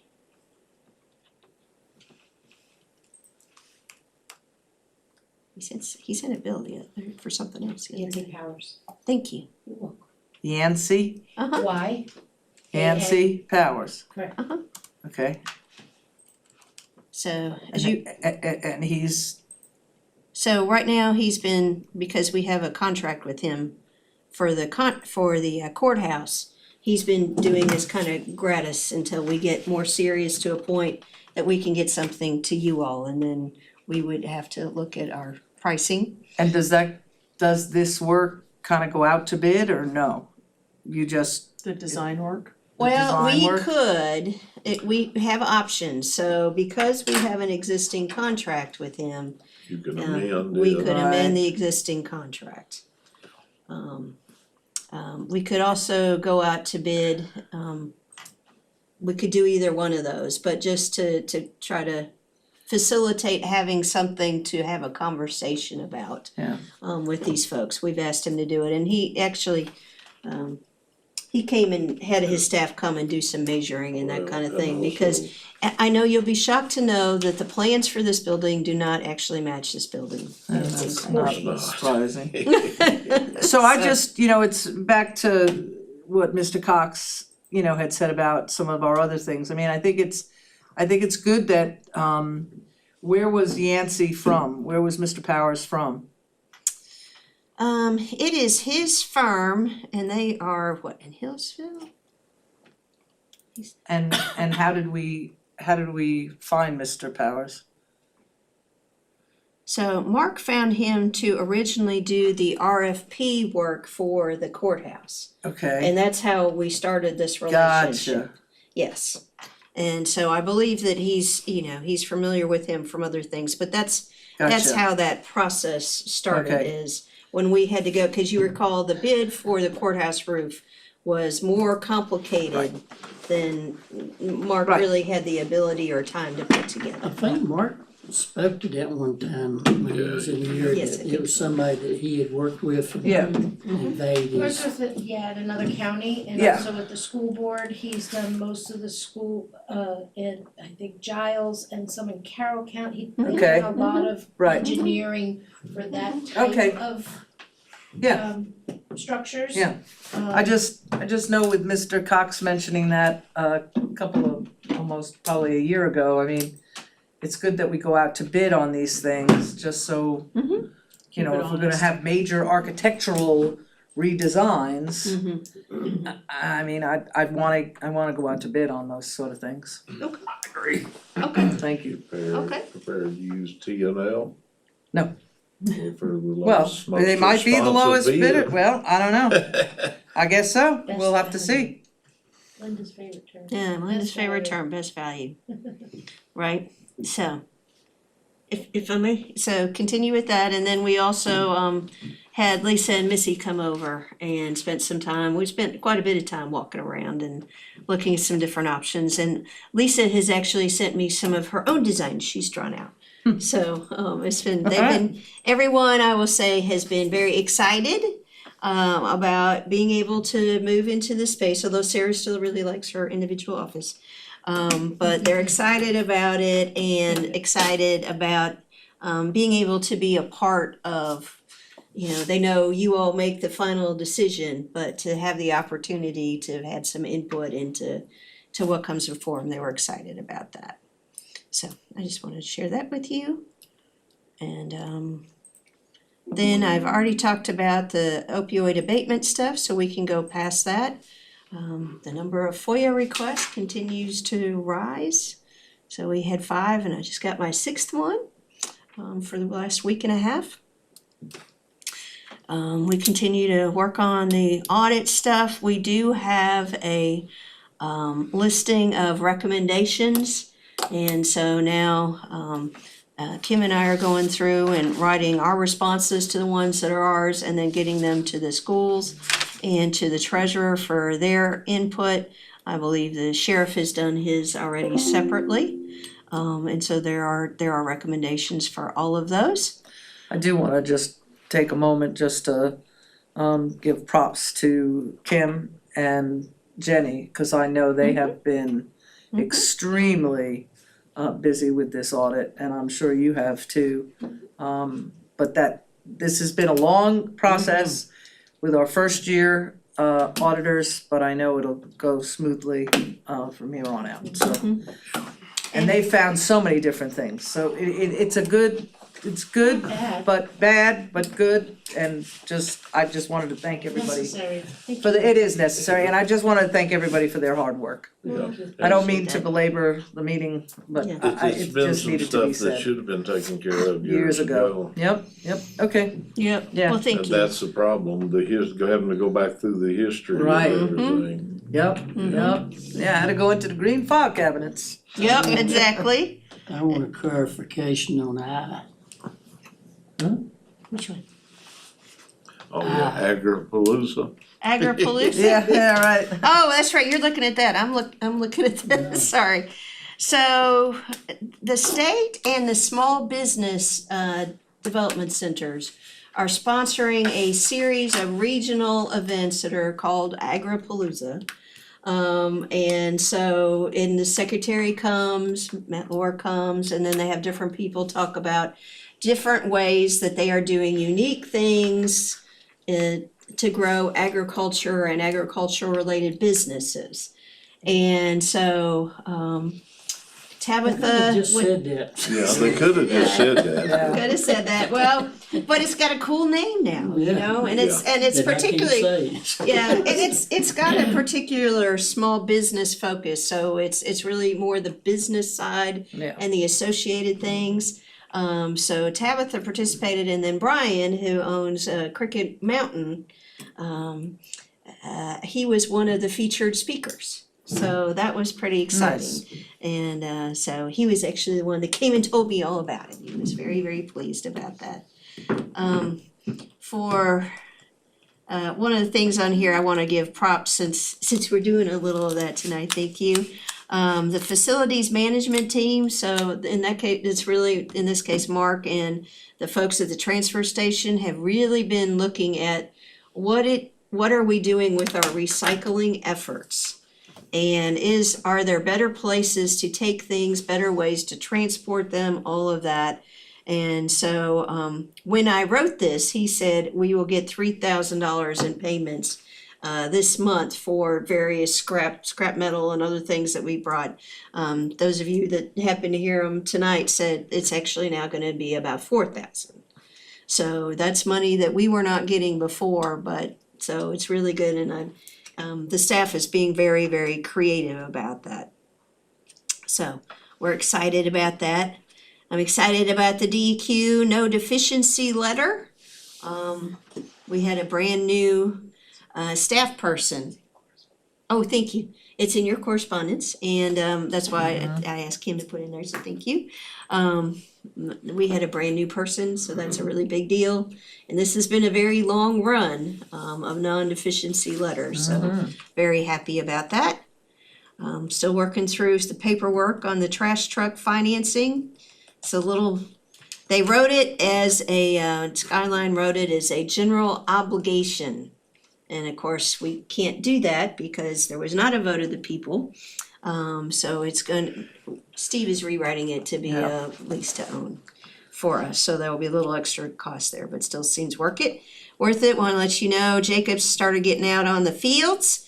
And so we're starting to make progress there. The new fill is really working, especially out at the rec park. So we're excited about that. And there's some change in the athletic department at the high school. Yes, there is. And so they've met, and so far very positive. The trade that Jacob said he worked out and we all thought he would be okay with was Jacob's gonna help them learn how to do more appropriate field maintenance. You know, that is his thing. How to do the lines and how to paint the lines and all of that, and help them do the soil testing, etc. In exchange for that, there will be no limitations other than actual game days on when our kids can use the main football field. That seemed a good deal. Yeah. That's much like the old deal. Yep. So, and also Goes around, comes around. That's right. And then, let's see, we have 450 kids in sports, and you see the old numbers there. One thing I will write to you all about separately about how you would like to do things, but the Agency on Aging, we're now down to $1.27 per meal that we get for what basically is Meals on Wheels. And so how we're having to do that, as you all know, I'm on the board there, how we're having to address that is to deliver 10 days worth of frozen meals to people at one time, which makes a big box and a lot of big boxes. So we are looking for places in the county that we could maybe store those, because the driver for us lives in Floyd, but he has to drive back and forth to Pulaski to go get more. So if we could have them delivered somewhere here, that would cut down on the expense of paying him to do that and the gas, so Kevin and I've talked about some ideas, but. Yeah, we with our pandemic, first round of CARES funding, we bought walk-in freezers for Plenty. Okay. You might wanna call Plenty. Okay, See if they can, And I see mean, if it they might can not help out. hold it all, but at least that's one spot. yeah, I That can't would be really helpful. think of anywhere else. Wasn't there, we got up with John Vest about but the ones that are out there are refrigerators and they're full. right? Wasn't there a, I have to ask you two, but Yeah, wasn't there a church or two also that we got some freezers or something for that fed people? Or maybe that was something, maybe that was just refrigeration. I think we got them refrigerators. I think those, and then we got I was thinking it was more than one spot that got some freezers. yeah, I but may they be also wrong. got, the walk-in freezers were for Plenty, and I think refrigerators were for the other one. Okay. We'd have to look up 2020, around December or October of 2020. Well, one of the local supermarkets might help you out, just Yeah, Mm-hmm, bottom of the hill, mm-hmm, all the way down. all the way down, all the way down, yeah. yeah, well, that's a good I mean, I idea, don't, you know, yeah, it's a good they may idea, have limited space, but then again, they might have space for, mm-hmm, Yeah, they The might. only thing they can say is no. that's right. that's it, That's right. that's what I say, That's all they right. can do is say no. That's right. The last things I wanted to highlight on here is that they're having the groundbreaking for the pavilion at the library on April 4th. And so I'm sure they would love to see as many of you I know, as I've would already like got to a come. commitment. So wanted to let you know about that and remind you about the Easter egg hunt and the emergency fair are all both on April 11th. So if either one of those interest you, put those on your calendar. I'll be away. With that, there's more in there, but y'all are tired enough, so that's, call me if you got any questions, how's that, or Alright. email me. Let me, real quick, on my board time thing. We've got the water study now. How about, and this is just a suggestion, we can take it up one day, but how about everybody go through their land division ordinance? Write in what questions you got, what you wanna address. We think about this water study till day, you know, and then on day, let's set up, even if we have to do a morning meeting or two, is get this land division ordinance took care of. Okay. Sounds good. Can I request something? Yeah. Can y'all convert their water study to a paper copy? I literally sat there, I am not printing 40 pages. Yeah, do you, yes, If you could. anyone I else? didn't say that, just half the rainforest, just the outer edge. Plus all the color, the color. No, I'm not worried about the color. You have to have the color, if you don't have the I don't color. have to have the color to read the content and get I know, the, but the color is Graphs what, or the words. graphs and. well, I can read a graph Yeah, whether but it's those colored or maps. Are not. you okay, cause for the minutes, I condensed some of the slides, like if they'll fit 2 on one page. I don't care, Do you well, as think long that as would I can work? read it, Yeah, as long as I can read it, Alright, that- that's a that's- good compromise, that's Jeff. what I'm getting at, Thank yeah, as long as I can still read it with my glasses and my spyglass, I'll be alright. Okay, you got it. That way I can just on stuff like that, I wish in the future maybe we request they bring reports to hand out. And that way as we're going through it, I got something I can write my questions down and make comments as I go. It's just Okay. my process. That makes sense. Oh, can I bring one thing? Nope. Oh, come on. No, go ahead. I'd be remiss, we're talking about working on the fields, don't forget, we've still got one field we promised we would do. I am aware and I have reminded him that this is a requirement of employment. and I know I've reminded you a few times, but it just, we told the schools we would fix them all. Yeah. And that gives a third field down there for Yep. another practice, another, Yes, it does. Mm-hmm. so. Middle school could use it, I mean, Anybody, yeah, well, that was anybody. the whole thing. You don't have to drive all the way to, And I know there's some concerns with it, it doesn't have to be Wrigley Field. But, you know, what was there was good enough for some of the kids to play on for 2 years in a row, so any improvement would be an improvement, right? I take a motion to adjourn. So moved. second, On the motion to adjourn, let's see, Mr. Booth, Ms. Kuchenbuck, yes? Ms. Bechtel, Yes. Mr. Cox, Yes. and Mr. Turner. Yes. All right, thank you.